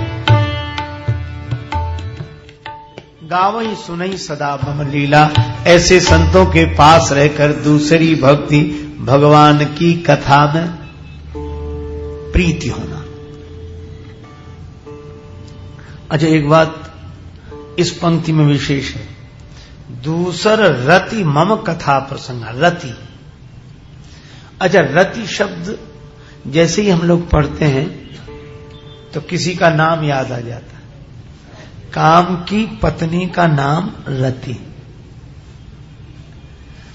तो जहां रति वहीं काम, ये रति काम एक साथ रहते हैं। पर श्री तुलसीदास जी ने बड़ा अद्भुत कमाल किया, रति को काम से नहीं राम से जोड़ दिया। तभी तो श्री भरत जी से कहलाते हैं, अर्थ न धर्म न काम रुचि, गति न चहो निर्वाण, जन्म जन्म रति राम पद, यह वरदान न आन। रति तो हो पर काम न हो। भगवान की कथा में प्रीति तो हो पर कोई कामना न हो, क्योंकि हम लोग कथा सुनते समय भी कामना से भरे रहे। जैसे हम लोग अनुष्ठानात्मक कथाएं सुनते ना, श्री सत्यनारायण भगवान की कथा और उनकी कथा, तो पहले ही भर जाते हैं, ये कथा सुनने का ये फल है। ऐसे बैठे रहते तो कथा तो सुनते नहीं, दृष्टि फल पर रहती कि कथा पूरी हुई और फल मिला। कामना से रहे। हमारे श्री कबीरदास जी बड़ी अनोखी बात कहते हैं, क्योंकि वो तो अटपट ज्ञान कबीर का झटपट लखा न जाए, और जो जाको झटपट लखे तो सब खटपट मिट जाए। उनसे किसी ने पूछा कि आप बताओ योगी कौन, भक्त कौन, ज्ञानी कौन? तो बोले जोगी भोगी। योगी कौन? बोले जो भोगी हो वही योगी है। अच्छा, और भक्त कौन? का भक्त बावरे, जो पागल हो वही भक्त है। ज्ञानी? बोले ज्ञानी बड़े निखट्टू, जो किसी से संबंध न रखे सो ज्ञानी। और कहा कि कर्मकांडी कौन? का कर्मकांडी ऐसे डोले जो भाड़े का टट्टू। अब तो लगा कि आपने सबका अपमान कर दिया, सबको। नहीं नहीं, ये संत कबीरदास जी की अपनी शैली है, सबकी महिमा है। अरे ये तुच्छ विषय सुख का भोग करने वाला कोई भोगी है, जो उस परमानंद रस का आस्वादन प्राप्त करे वही योगी है। योगी के समान भोगी कोई नहीं, योगी भोगी और भक्त बावरे। और दुनिया के प्रेम में पड़कर पागल हो जाना कोई बड़ी भारी बात नहीं, भगवान के प्रेम में कोई पागल हो जाए वह भक्त है। ज्ञानी बड़े निखट्टू, जो अपने स्वरूप में स्थित होकर सबसे असंग हो जाए वही ज्ञानी है। और कर्मकांडी, जैसे पुराने जमाने में टट्टू किराए पर लिए जाते थे, भाड़ा तय हुआ, टट्टू शुरू। और इसी तरह ये कामना वाले लोग पहले पता लगे ये करने का ये फल मिलेगा शुरू, पहले भाड़ा तय हो जाए कि ये करने से ये फल मिलेगा, बस। अगर फल ना बताओ तो ये करेंगे ही नहीं, तो ये काम है। पर तुलसीदास जी कहते हैं कि और जो अनुष्ठान करो और जो सब करो उसमें भले ही कामना रखो, और लेकिन भगवान की जब कथा सुनो तो प्रीति तो रखो पर काम नहीं, हमारी कोई कामना नहीं। अच्छा, एक सही बात है, जहां प्रीति होती वहां कामना रह ही नहीं जाती। क्यों भाई, क्यों? तो वो एक ही बात कहते हैं कि भगवान की कथा सुनने में अच्छा लगता है, मजा आता है। रति, दूसर रति मम कथा प्रसंगा, मेरी कथा में भगवान कहते हैं मेरी कथा में प्रीति हो जाए। हम उन भगवान की कथा सुन रहे हैं जिनकी कथा शंकर भगवान कहते हैं, जिनके दर्शन के लिए शंकर भगवान कैलाश छोड़कर नीचे उतर आते हैं। स्वयं सच्चिदानंद भगवान ही इंसान के रूप में आए हैं। उनकी कथा में प्रीति, ये इंसान की कथा नहीं। अच्छा देखो, यही कारण है कि भगवान की कथा है, व्यथा मिटाने वाली, लगती तो लोक कथा जैसी है। इसीलिए कई बार लोग व्यंग भी करते हैं। एक सज्जन कह रहे थे कि राम कथा सुनो, राम कथा हो रही। अरे बोले क्या सुनना, हमने बहुत सी कथा सुन डाली। मतलब क्या, जहां कथा सुनी वहीं डाली, घर चले गए खाली। पर कुछ लोग कहते हैं हमने कथा सुन रखी है, कथा सुनकर रखनी चाहिए। क्यों? क्योंकि संत संग नहीं होगा तब तक कथा में प्रीति नहीं होगी। प्रथम भगति संतन कर संगा, दूसर रतिमम कथा प्रसंगा। दूसरी भक्ति भगवान की कथा में प्रीति हो। अच्छा, अब ये इसको क्रम ही मत मान लीजिए कि पहले सत्संग करें तब कथा में प्रीति हो। ये दूसरी कहने का यह मतलब नहीं कि सीढ़ियां हैं। सीढ़ियां समझें तो संगति सीढ़ियों की भी बैठती है, लेकिन ऐसे भी समझो कि एक तरह की भक्ति यह है, दूसरे तरह की भक्ति यह है। कैसे? बोले अगर सत्संग होगा, संत का संग होगा तो हम भगवान की कथा तक पहुंच जाएंगे, और भगवान की कथा में अगर प्रीति होगी तो संत तक पहुंच जाएंगे। इसलिए दो में कोई भी हो, प्रथम भगति संतन कर संगा अथवा दूसर रतिमम कथा प्रसंगा। पर ऐसी प्रीति हो कि कथा सुने बिना रहा न जाए। अच्छा, कथा, भगवान की कथा ऐसी अनोखी है। एक आदमी बोला है क्या इस कथा में? हमने कहा तुम्हें क्या लगता है? तो उसने कहा गांव की बोली में, एक राम रहे एक रावण, एक क्षत्रिय एक बामन्ना, बिन्ने बिन की नारी हरी तो बिन्ने बिन की नाश करी, तनक बात की बातन्ना तुलसी लिख दयो पोथन्ना। बोले इसमें है क्या? और ये जो गांव के लोग आज बात करते हैं, तुलसीदास जी ने यही बात पहले उठाई। मानस में याज्ञवल्क्य जी से भरद्वाज जी ने कहा, एक राम अवधेश कुमारा, तिनकर चरित विदित संसार, नारी विरह दुख लहेउ अपारा, भयउ रोष रन रावण मारा, भयउ रोष रन रावण मारा, भयउ रोष रन रावण।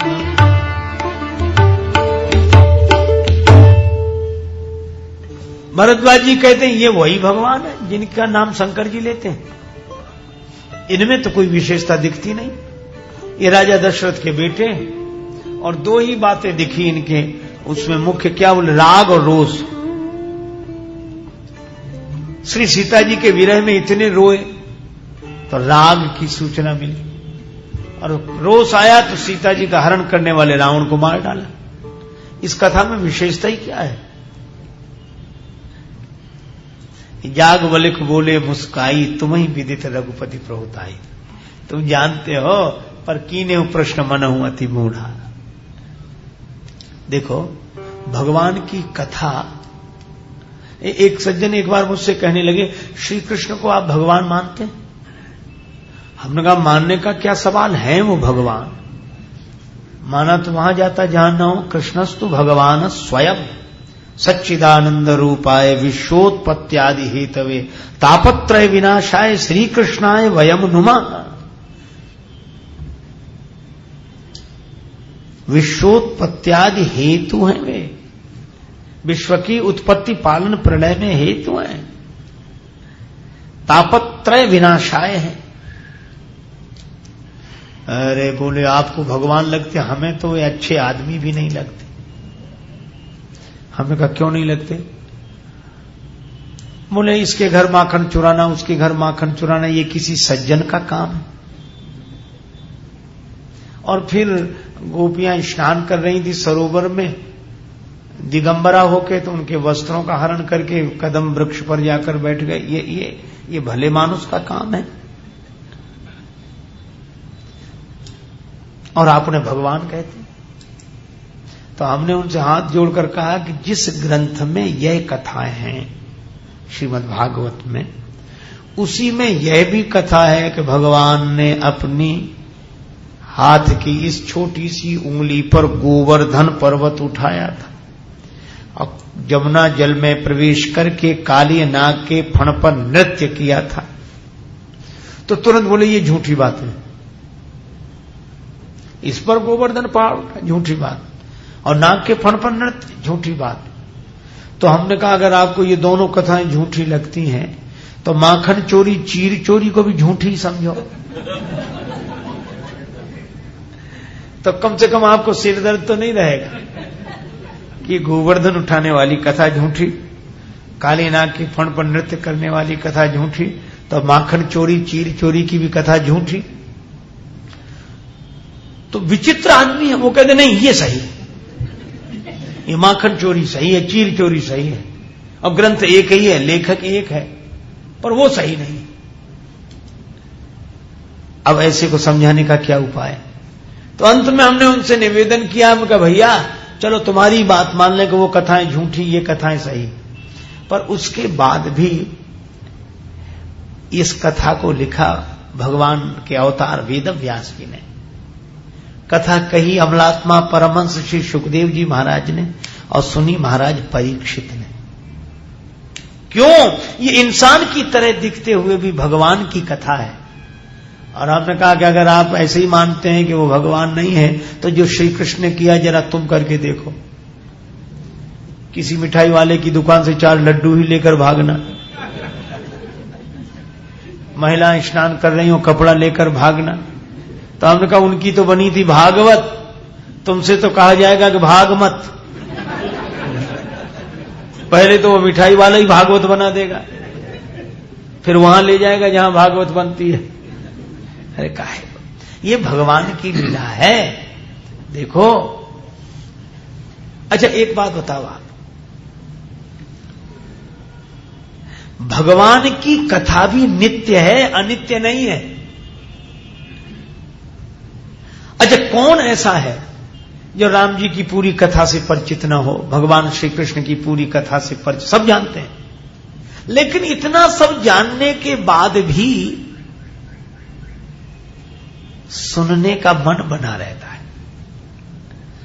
आदमी को एक अखबार सवेरे सवेरे मांगते ना लोग, अखबार आया कि नहीं, और गलती से एक दिन पुराना अखबार मिल जाए, इतनी बुरी तरह फेंकता, अरे ये तो पढ़ लिया, आज का बताओ।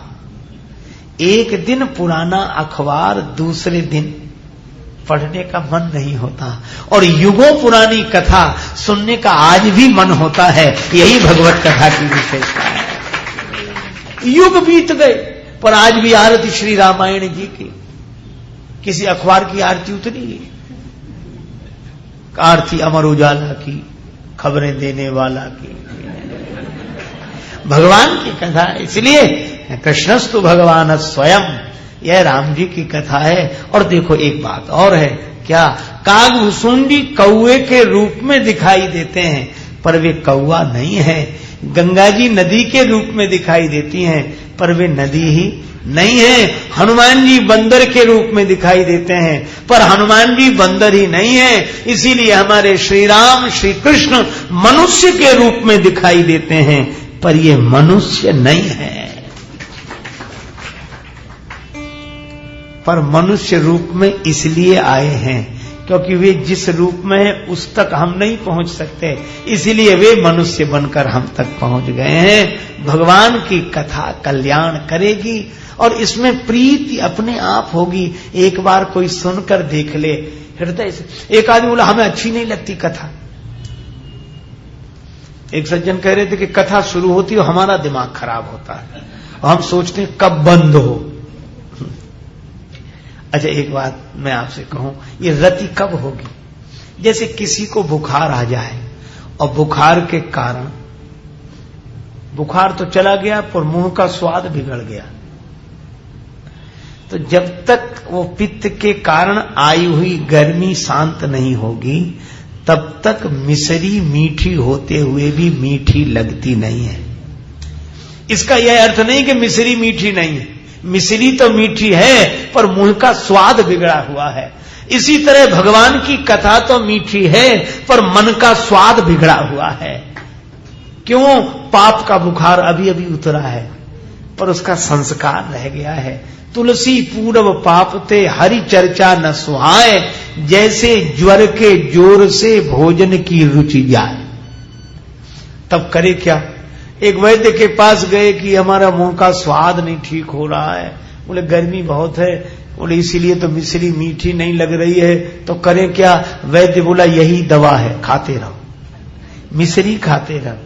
और ये मिश्री इतनी शीतल है कि जब ये पित्त की गर्मी शांत कर देगी तो यही मीठी लगने लगेगी।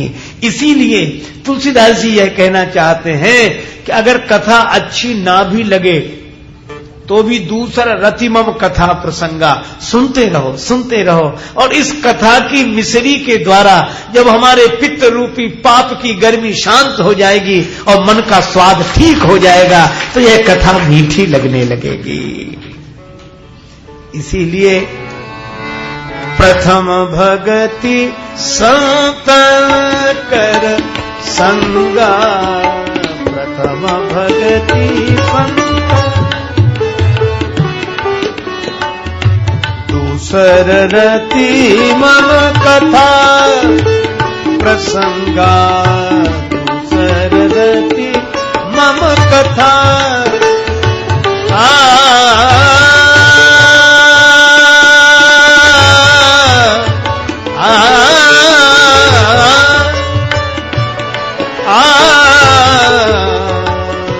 दूसर रति मम कथा प्रसंगादु सररति मम। भगवान की कथा में प्रीति। अच्छा चलो, कथा सुनने से लाभ क्या हो? एक उदाहरण और केवल। श्री हनुमान जी मिले विभीषण जी को और हनुमान जी ने कथा क्या सुनाई? तब हनुमंत कही सब राम कथा निज नाम।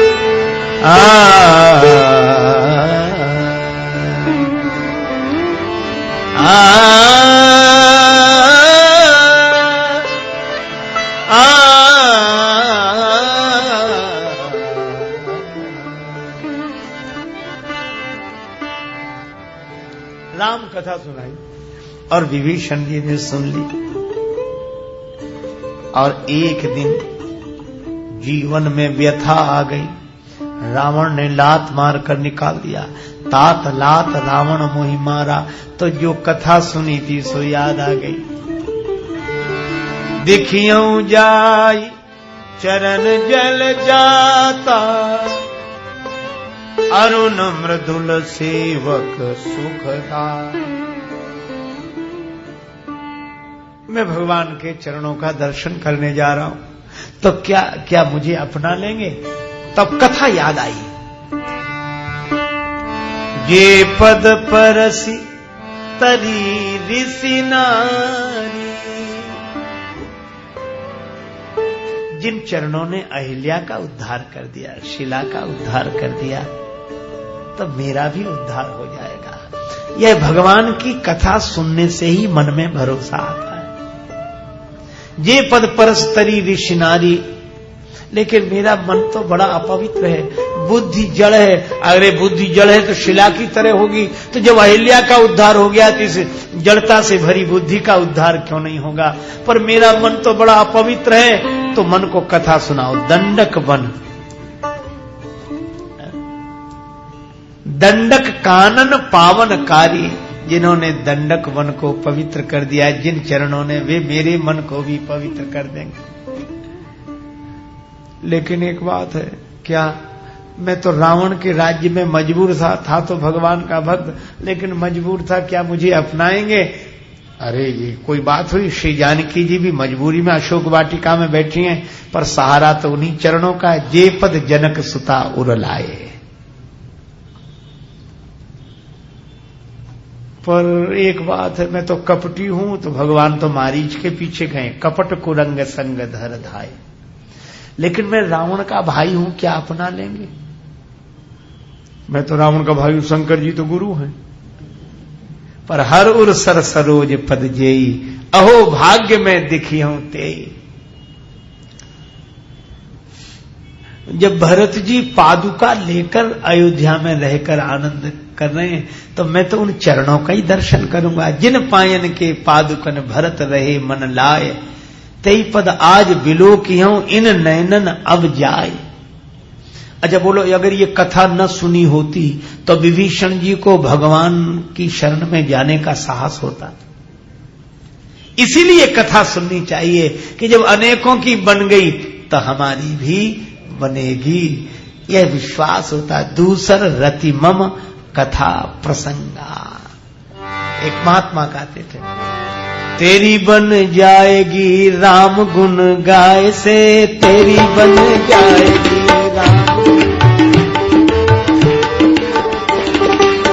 राम गुण गाय से, तेरी बन जाएगी श्री राम गुण गाय से तेरी। किसी की बनी है? शबरी की बन गई, द्रौपदी की बन गई, शबरी की बन गई, द्रौपदी की बन गई, गणिका की बन गई, गणिका की बन गई, तोता पढ़ाए से तेरी बन जाएगी, राम गुण गाय से तेरी बन जाएगी। सूर की बन गई, कबीर जी की बन गई, सूर की बन गई, कबीर जी की बन गई, तुलसी की बन गई, चंदन चढ़ाए से तेरी बन जाएगी, श्री राम गुण गाय से तेरी बन जाएगी, श्री राम गुण।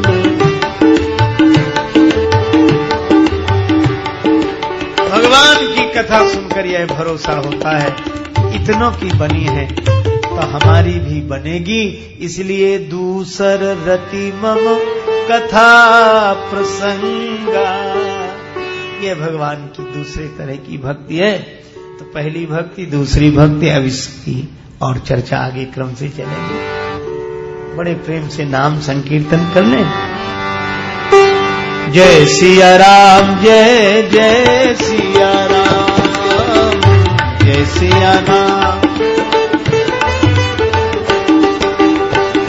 जय सिया राम, जय जय सिया राम, जय सिया राम, जय सिया राम, जय जय सिया राम,